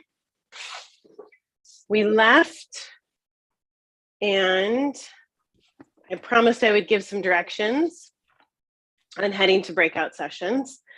This is your opportunity to ask questions of our technical experts in the breakout rooms relative to the aux lanes. And the big question to the community advisory group is the alignment between what you're seeing in the auxiliary lane presentation that Ryan gave. And again, this is kind of the second part of the two-part presentation. How does the 1 and 2 auxiliary lane presentation align most closely with the community advisory group values and priorities? So with that, we have in each group like you are used to, a recorder. So a note taker with the Jamboards, ready to jot down notes. They'll have this slide available. They'll have the auxiliary lane presentation slides available if you want to go back through some of those slides, or if you have a question, you wanted to look at something else again, we'll have those available. So just ask the facilitator in the room, or the note taker will pull those up. We may have our partners with us in the room as well. So feel free to ask some questions, but let's just go ahead and spend some time really getting at how this aligns with those community values and priorities. And then Lynn's going to bring us all back together. We're going to do a debrief. We're going to talk a little bit about how this piece is part of that LPA component, and wrap up by 6 p.m. So we have about 1 hour left. We're going to go into these breakout sessions. Jason, what are you thinking? Maybe 15 I think 15, minutes? 15 minutes is will help us get a little bit more on track. Absolutely. Okay. All right, we'll do that. So, you know, it's like magic. Brent makes it happen. Thanks, everyone. I'll see you in the breakout rooms.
Hey, Ashton, what group were Hey, you so in? I was on my phone and now I'm back on my computer. I need to get in the breakout room with Greg. Okay. Thank you.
All right, welcome back, everyone. I know I was the one that said, hey, let's do 15. Did not seem long enough in my group. So I also was not prepared to ask for help in debriefing and waited until the last 15 seconds. So I think that it would be helpful to do a bit of a debrief. I do want to also pay attention to the time and ensuring that we can make it through the full agenda. So I think that perhaps we might want to mix it up a little bit tonight. And so Lynn, I'm curious if perhaps maybe we want to just see if anyone wants to share a few takeaways as opposed to going group to group. Interested in kind of your thoughts. Okay, I'll go ahead and call it out, but I'm going to report out for our group, and I'm going to ask my group members to kind of draft behind me and if I miss something. But the initial conversation was how many aux lanes? Well, it seems like a no-brainer, 2 aux lanes, because it does the best job of relieving congestion, and that's what one of our primary goals was. I didn't say it, but I'll say I took a quick look at all of our values, and it appeared to line up and not conflict with others. But then we transitioned into a discussion about, was the decision already made and does it matter what we think? And so we're willing to give our opinion, but not in this meeting, but in other venues, we, some of us have heard that the decision's already been made. We're going to do it with 1 aux lane. And so that was, I think, the bulk of the discussion. And I want to say it's not necessarily just about this issue, it's about others. And while we appreciated Greg kind of saying, hey, this decision's been made, that's why we're going forward with the terminus in all of the options. It did, in fact, call a question on this topic as well. So I'll just note that. I get to see a poster size. Oh, there we go. I changed my settings. I could only see a poster size vision of the interpreter, and I couldn't see other people, but now I can see other people. So is there anybody else who would like to report what their group thought with regards to the breakout? And actually, before I start, did my group want to report anything else? Is there anything else I missed that you want to? Okay. All right. Other groups, just hitting the highlights again. We don't all need to say we were thinking the same thing, but I'm pretty confident other groups had different discussions than we did. So if we could at least get 1 or 2 people to volunteer and share their group's discussion, that would be helpful.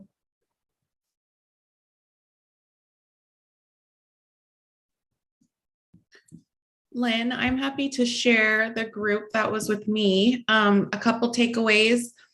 Our group noted that 1 lane seemed to address the priorities and the needs, given that there is going to be transit added and additional capacity and needs in the future, we'll be able to utilize multiple options of travel, both active and transit transportation. And also that, sorry, I'm trying to read our notes. Aux lanes are a bit confusing to use sometimes, multiple ones when there's multiple ones on the freeway and lots of interchanges. So the added benefit of more aux lanes would need to be coupled with, you know, a public education about how to use those and how best to keep traffic flowing smoothly. One of the priorities expressed or several of the priorities expressed by the folks in our group included property impacts, and we had staff in there able to kind of explain that the trade-offs really don't differ in terms of property impacts between 1 and 2 aux lanes. And then that followed up with congestion and safety also being noted as top priorities for the CAG and for the members in this group, and that aux lanes will address both of these priorities. And so they're supportive of not necessarily 1 versus 2, but the addition of needed aux lanes to address those priorities. Thank you, Audrey. And I just want to say, is there any other group that touched on something that we haven't touched on? You don't have to give a full-blown report out. You can just add a supplemental item. Tom Hickey has his hand up. He was in my group. Oh, I'm sorry, Tom, please. Yeah, I was just going to volunteer to speak because Lisa was going to speak because we all just sat there mute when she asked. So we touched the same things. We felt like the data suggested that the more aux lanes, the better, but there were concerns about the value of do no further harm in terms of, keeping the footprint to a minimum in terms of its damage to the local communities. And it was also pointed out that there were some concerns, apparently, we don't know any details, from the Cowlitz tribe about the additional auxiliary lanes, perhaps doing some damage to cultural resources. It was pointed out that the freight community wants to see congestion kept to a minimum, and anything that can be done to improve the flow of traffic across the bridge is of value to the freight community. And I have to say also of value to the North Portland neighborhoods, because the less congestion at the Marine Drive interchange, the better the neighborhoods function. So that was actually threw that in at the end. We didn't talk about that, but. Not a surprise. I will throw one other thing in on behalf of our group. It's outside of the program, but we kind of dug in a little bit more on Sam's question about, well, why can't we get southbound AM peak traffic times down? And we understood it was outside the scope of the project. So, but we kept going back to that. It's like that thing in your mouth that you just can't, your tongue can't stop circling on. So we did spend a fair amount of time on that as well. Any other comments? Do we have another breakout group scheduled, Lisa, or is this? Yeah, there's one other group didn't report, and that's the one I was in. Certainly happy to have folks speak up. A lot of duplicative topics. We hit on safety, and adding aux lanes it certainly increases safety from what we have now. We certainly talked about with Sam in our group. We talked about Sam's question again as well, and got some more in depth about that. We did talk about the usage and maybe education on how to use aux lanes. And very close to the end, right at the end, if we talked about 1 or 2, I heard some vocal people saying 2 aux lanes, and saw some folks on my screen that held up 2 aux lanes. So I would say that our group was in favor of 2 lanes. But so that's where we ended up. Okay. Well, thank you. We'll record that. And again, Ed and I will be reporting out to the ESG about the sense of where CAG is. Lisa, I think, is it over to you at this point? Well, I think that's a good pivot. So Ed and Lynn have been at the ESG table since the very beginning, and they've been taking information back and forth from the community advisory group. And from my perspective, I am so appreciative of their role at that ESG table. And just want to say that, over the last 2 months, we've asked a lot of the community advisory group, many, many hours that you've been in this Zoom room with us.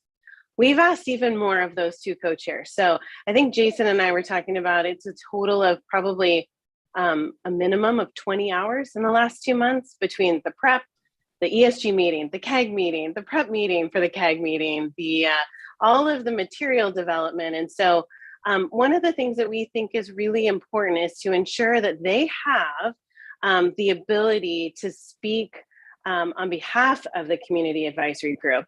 And we recognize the community advisory group is not speaking in one voice, that the community advisory group, each of you are on this group representing different experiences, different perspectives, different states, different neighborhoods.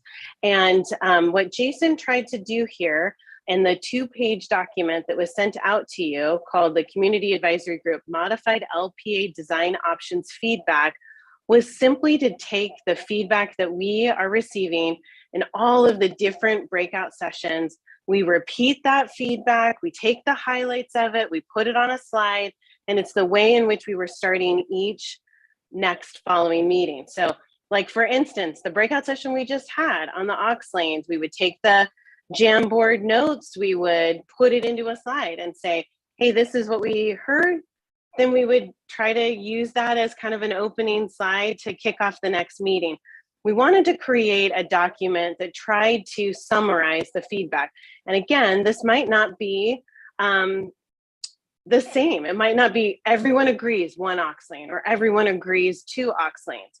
We're interested in your feedback on this 2 pages, because what we would like to be able to do is for the ESG meeting next Thursday, for Ed and Lynn to be able to utilize this 2-pager to be able to speak from, so that they can represent, this is what we're hearing from the community advisory group. We hope you've had a chance to look at it. We recognize the materials that we're sending out to the CAG.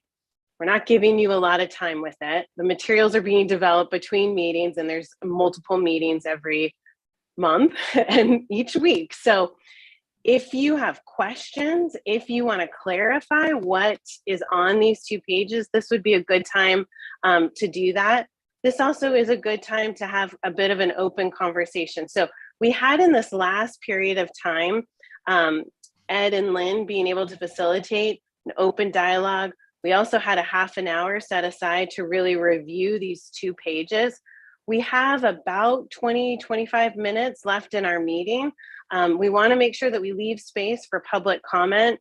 So our goal in the next 25 minutes is to be able to get feedback from you on these 2 pages, and just to be able to allow space for feedback. So I am going to maybe pass this over to you, Lynn, just to kind of facilitate this conversation, and Ed to lean into the space right now. And I'd like to be able to use this 2 pages that was emailed to you, and we're happy to bring it up on the screen if that would be helpful. But Jason, why don't you go ahead and do that? I'm getting a nod of approval from Dina that it might be helpful to kind of start here as a basis. Also, if you look at your email, if for those of you who are trying to find your own copy, it was emailed from Jason. I picked up the wrong email. Jason, do you have the date and time that you emailed it out? I believe it was sent yesterday morning. Okay. So, and it came from Jason Hagan, not from CAG Admin, is that correct? Yes. Okay. So just if you're trying to look for your copy, I appreciate it being on screen, although it is a little more difficult to see all of you because your heads are very tiny, but let's just go in order. I will say that it's important to us that we get through all 3 of the different sections. And so first of all, is there anything additionally that you would like to add or refine that appears here about the Hayden Island Marine Drive with regard to our CAG input back to the ESG?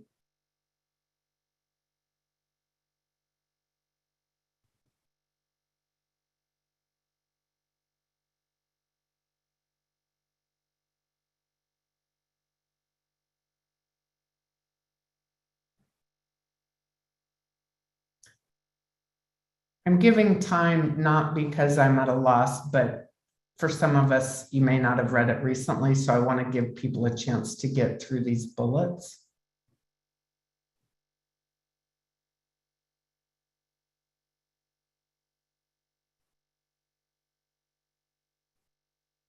Okay.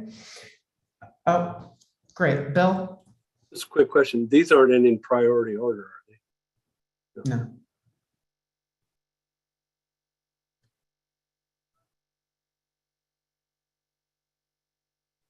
Okay, well, what time we don't spend on points now, we can spend on future points. So I'll move us along to the February 24th transit feedback. And yeah, that's just that 1 page. So maybe, thank you, Jason.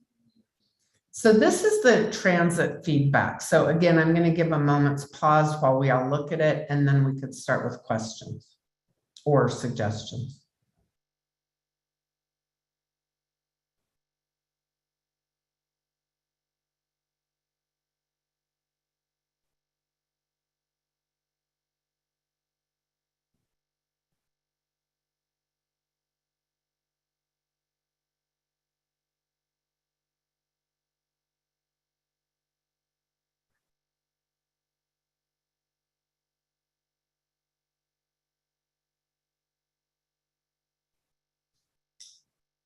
Okay, I suspect most people have gotten through at least most of the bullet points. Martha, I see your hand is up.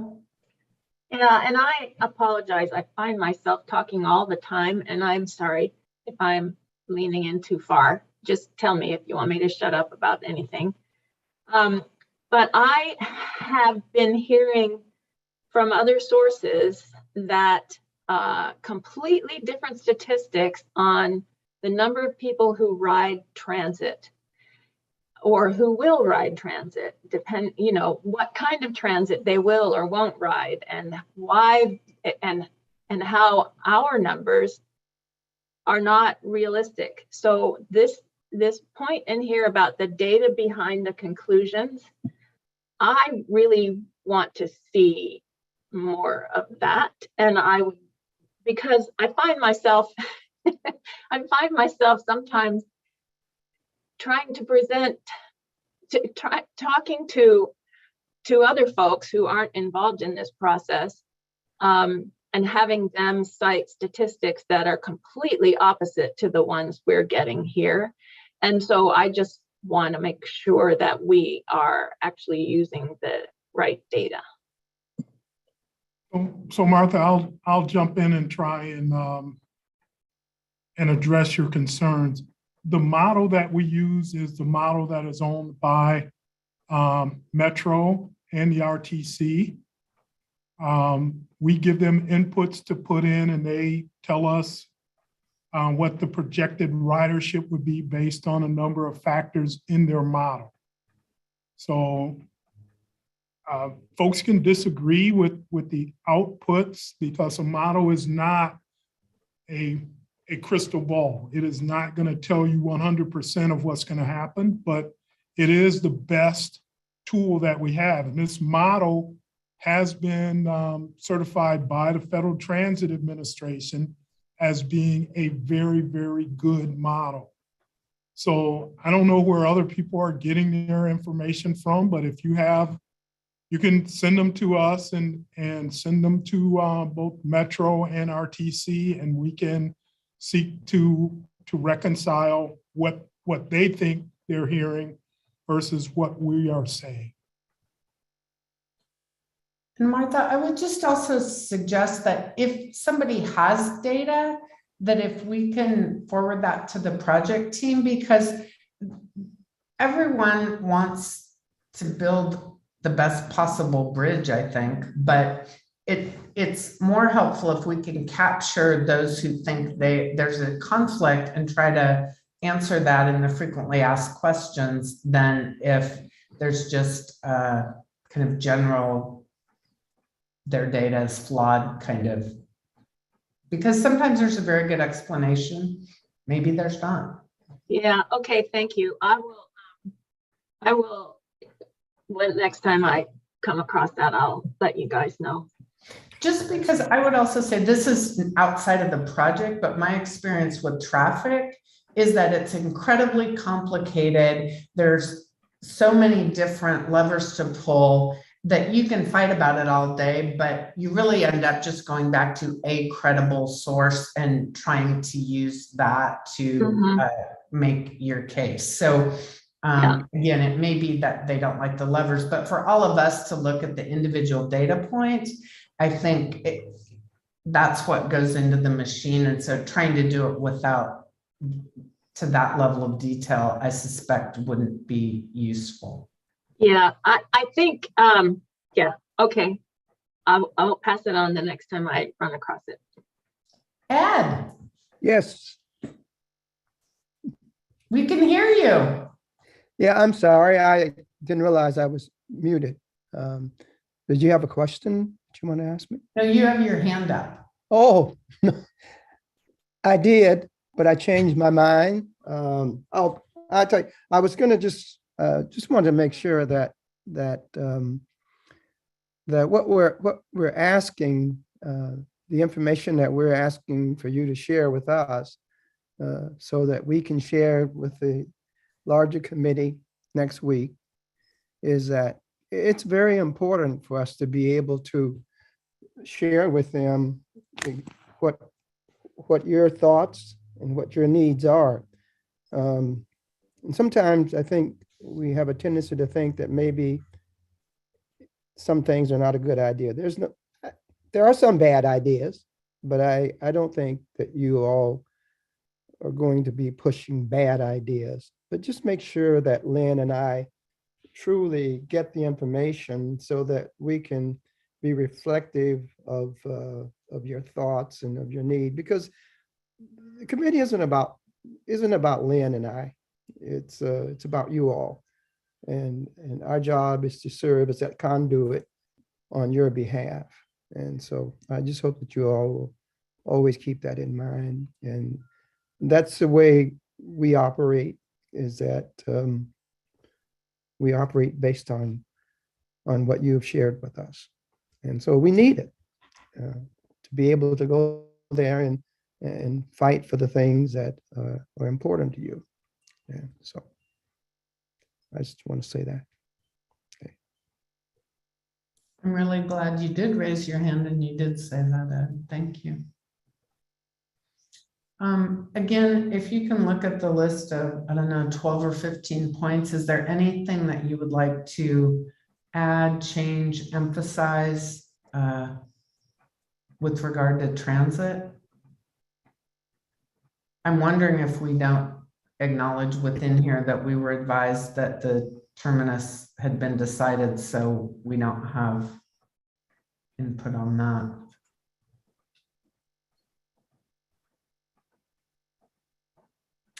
Okay, I lost being able to see everybody. So if I can just take a look at this March 24th, we'll give it a moment as we have.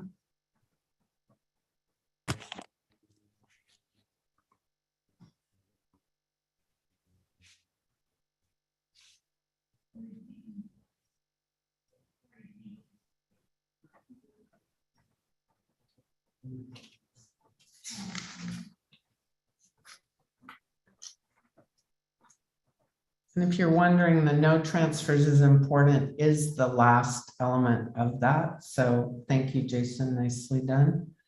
Sam Kim. Yeah, I'm like Martha. If I'm leaning in way too much, I know I do. I have to hold back. Please tell me to sit down and shut up. Okay, I'm happy to do that. So if there is transfer, if I have to go from Vine to, I don't know, Metro to Max and so forth, I think it's important that I don't have to have multiple transit cards. I don't know if that was addressed in one of these values or not, but want to make sure that it's a regional payment rather than I have to keep multiple accounts. It's a great point, Sam. Thank you. I actually know the answer, Sam, and you only need one card now, and I imagine that would only be the same in the future. I come from the Bay Area, and it was just multiple cards. I lived with that too. That was rough.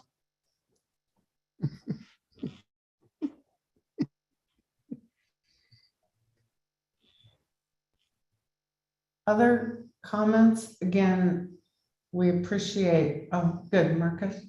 Yeah, it was along the lines of that last March 24th LRT BRT slide.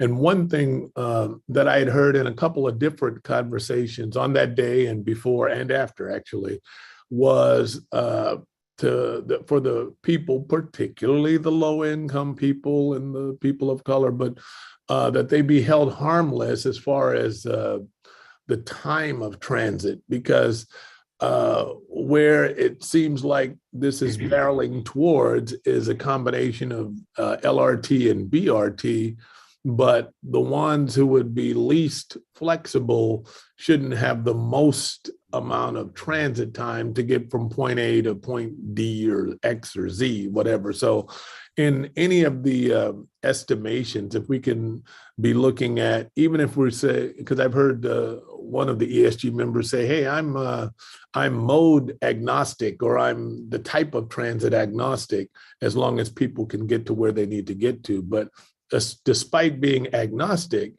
is it equal time or equal convenience, inconvenience, however you say that. So I would like, in whatever estimates we have, if the time of transit is plus or minus basically the same, or the additional mode of transportation will cost X amount of additional percentage of time, something like that.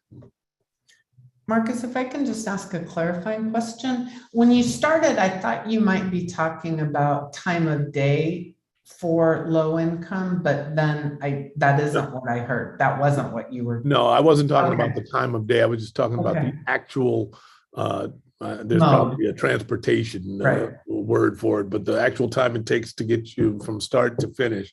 Although in the hinterlands and a lot of things, the frequency dips at night and there's fewer options. So that actually it becomes even more important at the ends of the spectrum of the end of the day or the beginning of the day. So.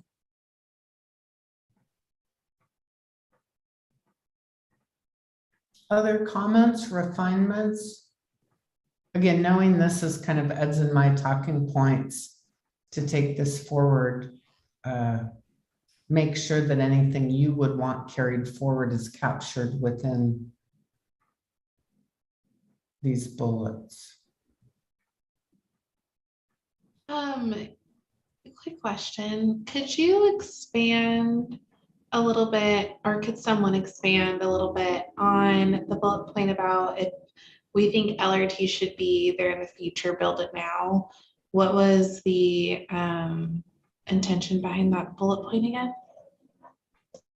Yeah, I can help with that. The comment was if it was build for the future. So if it was not, maybe if it wasn't decided now, but in 30 or 40 years, LRT was needed, it's tougher to put track on an already built bridge. So build it now so that it can be used in the future. So not a second construction after the bridge is already built. Thank you.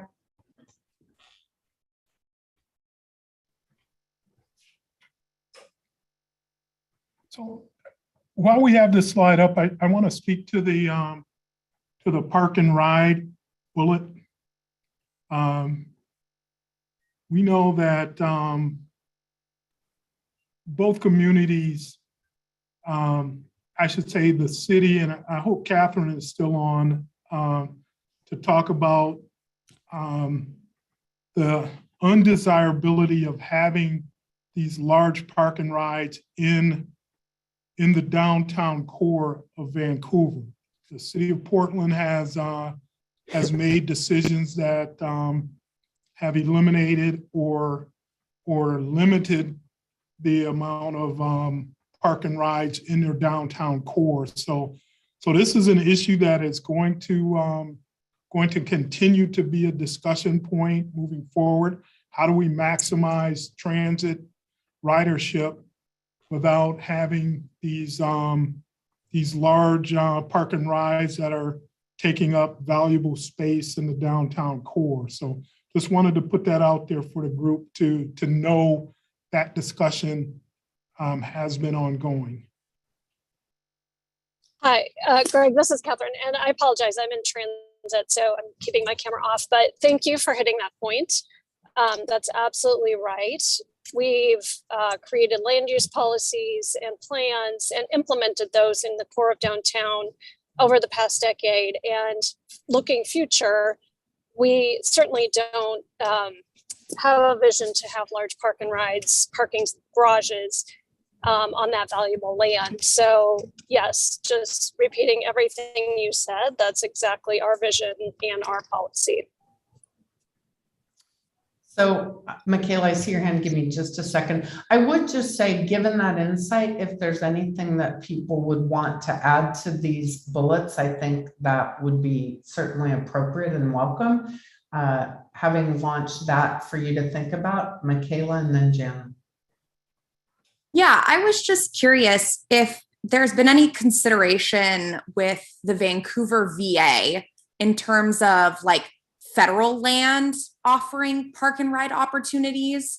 Just because like I know right now at the moment, like there is like a bus that will take people from the Vancouver VA campus to the Portland VA campus. And I was just curious if that had ever been a consideration, since we're considering Evergreen, that like library campus area, being more of a hub for our transit. I was just curious if that had been thought of as any kind of consideration, because it is federal rather than being something city related. I don't know if you could speak to that anymore. So I know our team has not had that level of conversation, but it's a great point that as we are looking at how we can help drive transit use going into the future, of looking at opportunities like that. So we will make note of it, and as we dive further into maximizing transit, we will make sure that gets investigated.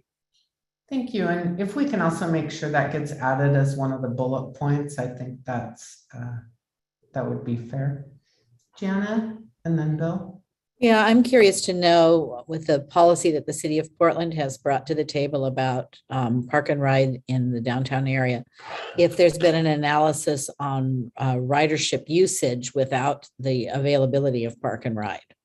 Will that impact how the transit facilities can even be used?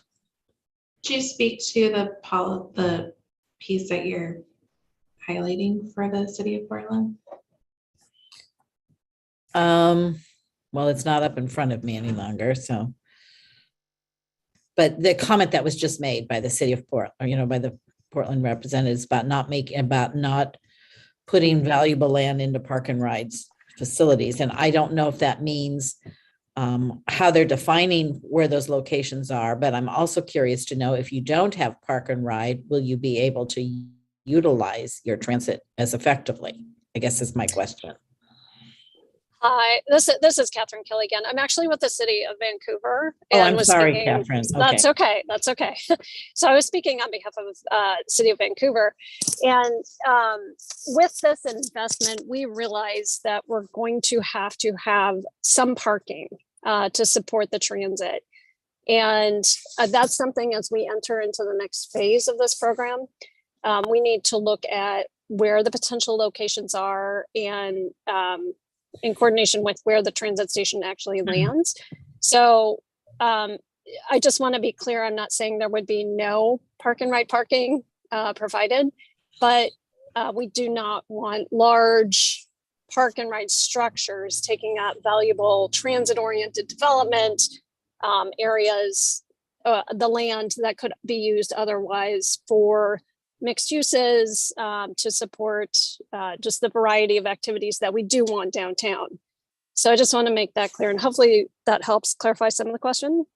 Catherine, I appreciate that. And I apologize that I had the wrong That's okay. metropolitan region in mind when I heard that. So I was I just wondered if there was a correlation between those kind of facilities and usage of transit.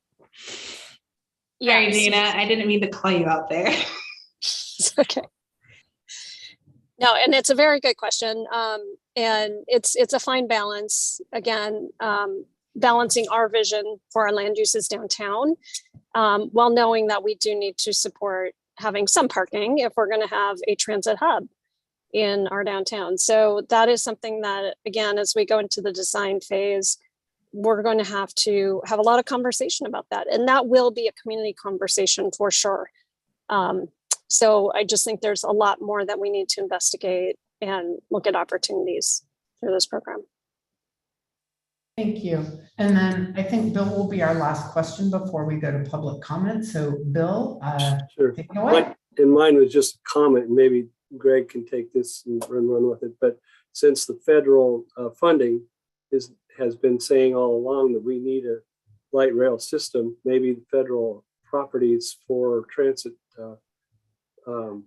park and rides is really a good idea to push that. Say if you're going to push us to do that, we need to have property to put park and rides on. Anyway, just a thought.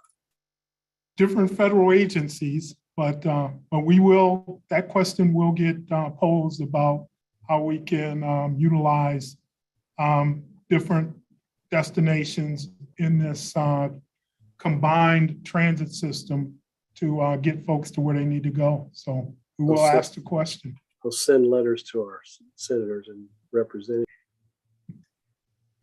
All right. Well, once again, I just want to thank the CAG team for helping Ed and I be able to stand up, not just for each of you, but for all of us who represent different facets and our community in totality, because we want to do right by you, and you kind of digging in and helping us do that makes a difference. With that, I'm going to turn it over to Lisa so that we can move to public comment. Thanks, Lynn. I don't think we have anyone signed up. Brent, is that correct? Maybe we do. At this point, we don't have anyone signed up. Okay, I'll go through the slides, but I wanted to check with Jason real quick. You know, one component that isn't on the 2 pages that Lynn just reviewed is the aux lanes, which we just discussed. So the next ESG meeting is next Thursday. So what we'll want to do, and I'm looking at you, Jason, what we'll want to do is add the aux lanes to this, and it might be helpful based on the comments that we've heard today to send this back out to the CAG capturing the aux lanes, and then it's another invitation for some feedback. We're going to need to receive that feedback from you relatively quick so that Lynn and Ed can be able to take these talking points to the ESG. And as always, we invite you to watch the ESG meetings, the bi-state meetings. We can send those links to you.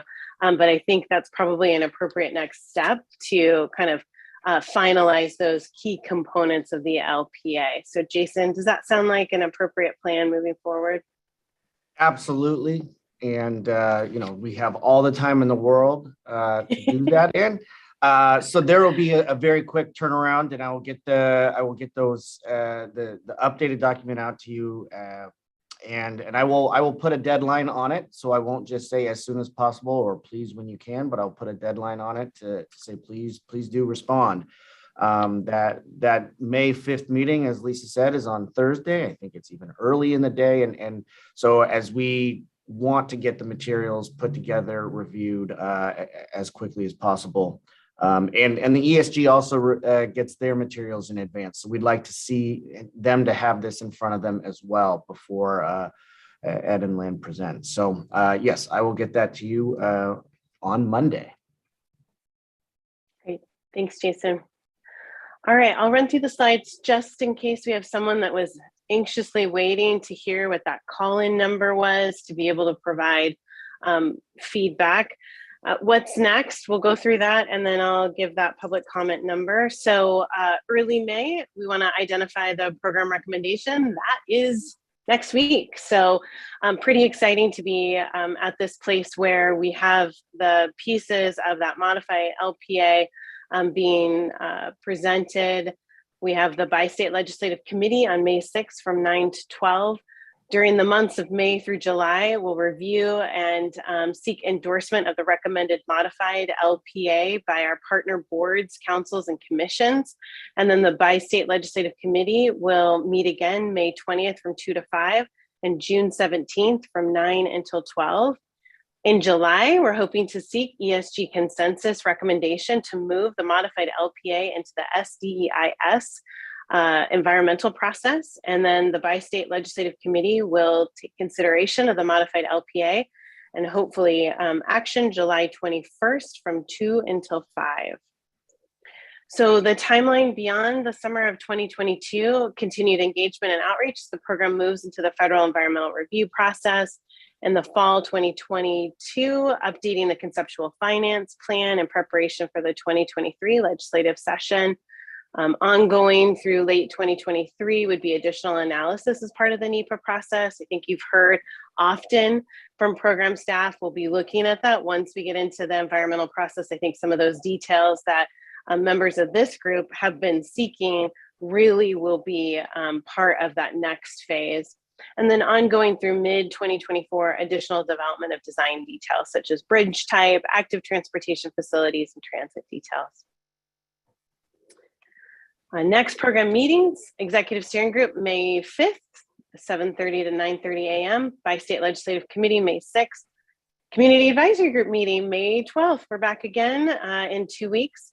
Equity Advisory Group, May 16th, and the Executive Steering Group, May 19th. And correct me if I'm wrong, Jason, but I think it's just one meeting in May for our CAG. Is that right? No, that look on your face, I can read that. It's 2 meetings in May? No, I was one. smiling. Oh, okay. One meeting in May. May 12th. Okay. And so we will go back to the second Thursday of the month for just 2 hours, 4 to 6. So it'll be May 12th, and then June 9th will be our next one. Great. Okay. Public comment. Comment instructions to make a live comment via phone. We ask that you dial 1-669-900-6833 or 1-408-638-0968. Our meeting ID is 993-5459-6043. Passcode is 674942. Dial *9 to raise your hand. I'll call on participants to provide comment. Dial *6 to unmute yourself. Please provide your name and affiliation, and we will provide 2 minutes for each person who would like to provide comments. Brent? We still don't have anyone signed up for public comment. Okay. All right. Well, it is about 5 minutes past when we anticipated that we would open it up for public comments. So we were able to get back on track with our timing and be able to engage in a thoughtful conversation. Again, want to thank everyone for your ability to be able to share your thoughts, to be able to have a good dialogue. And I will pass it over to Greg to see if you have any last minute comments you'd like to make, and then maybe you can pass it over to Ed to do our final wrap up. All right, well, you guys know me, I always have comments. So my comment for tonight is I want to thank you guys again, and I can't thank you enough for your participation. This is what being a part of a democracy is about, is having the community voices heard. And you guys are the tip of the spear for this effort, for this program. And I just want you to know how much it is appreciated, and you guys giving your time to this team to give us guidance and advice is tremendously valuable. So one of the things that we will be talking about as we shift gears into the supplemental environmental impact statement, hopefully, is what your commitment will be going into the future. We know that we will have a community advisory group going forward, and we know that we need committed community members like yourselves to be a part of that. So that's part of the conversation in the upcoming months as we transition to the next phase of this program of what will the community advisory group look like. We have some still important issues to talk about, some important things such as the bridge type, the aesthetics, the community footprint, the things that we will touch and hopefully make better as we move forward. So think about it as something we're not nearly ready to have the conversation, but it is an important conversation out into the future that we'd like to have you folks think about, and your commitment to helping us move this thing forward going into the future. So with that, Ed, I will turn it over to you for words of wisdom, my friend. Well, words of wisdom. Well, I think for me, the most important word of wisdom is to thank you all for your time this evening and your participation, but mostly for your thoughts and your excellent analysis of what we're trying to do and also what you're trying to do. And sometimes when you're on committees like this, they can get a little rocky sometimes, but you just get beyond the rock and go to the roll and just keep on keeping on. So on that end, have a wonderful evening. See you next time around. And thank you everybody for everything. Good night. Hang on just 1 second. Sorry, we have someone that just called in. So given that, I'm sorry, we have 7 more minutes. I want to allow for public comment. Even though you very eloquently wrapped us up, Ed, so just maybe think of some other inspiration that you can wrap us up again. But I do get to wrap up again. Yeah, you got to wrap us again. Hang on. I'll be ready 1 minute. for it. All right. We have public comment from a community member with phone number ending in 8847. And we'll go ahead and have you introduce yourself and your organization. We'd like to go ahead and start the clock when you're ready, and we'll allow you 2 minutes. So please go ahead and introduce yourself. Welcome to the CAG meeting. And they're not responding to unmute requests, so it's *6 Oh, to unmute. here we go. Perfect. There we go.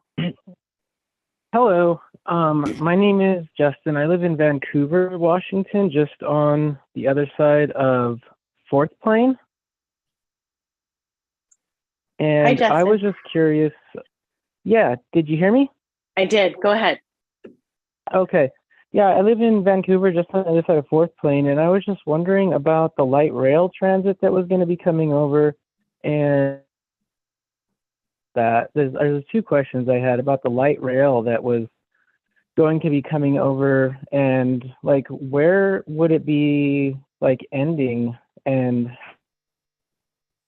headed into Vancouver for people living in Vancouver? Because like there's a lot of like the park and ride, and like if people are going to have to drive to park and ride and pay for like light rail, it's going to be like it's going to be an inconvenience, because you might as well just drive over the bridge. Like, I'm not trying to be like negative, but there has to be some kind of initiative. It has to be streamlined for people to just want to, like, it has to be like convenient for people to want to get on the light rail, you know what I mean? So, and then another thing is like with the tolling, how do people pay the tolling without making it a bottleneck? That's kind of like, I'm wondering, like, how does that work?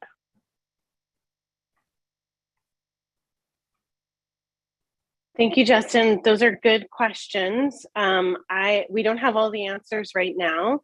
I think in terms of your question about the terminus of light rail, I don't think that's been completely decided.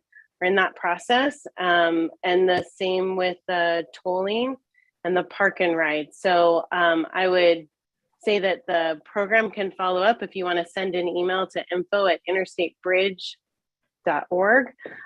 We can follow up and provide you with some information. There's also quite a bit of information on the website, and that can probably help. But this is a good time to get engaged with the program. Thank you for providing some public comment. All right, so any other public commenters, Brent? Not at this time. Okay. Ed, any other words? Yes. Just want to thank Lynn for the job she did today of and on keep. It's the first time evening. Okay. Good night.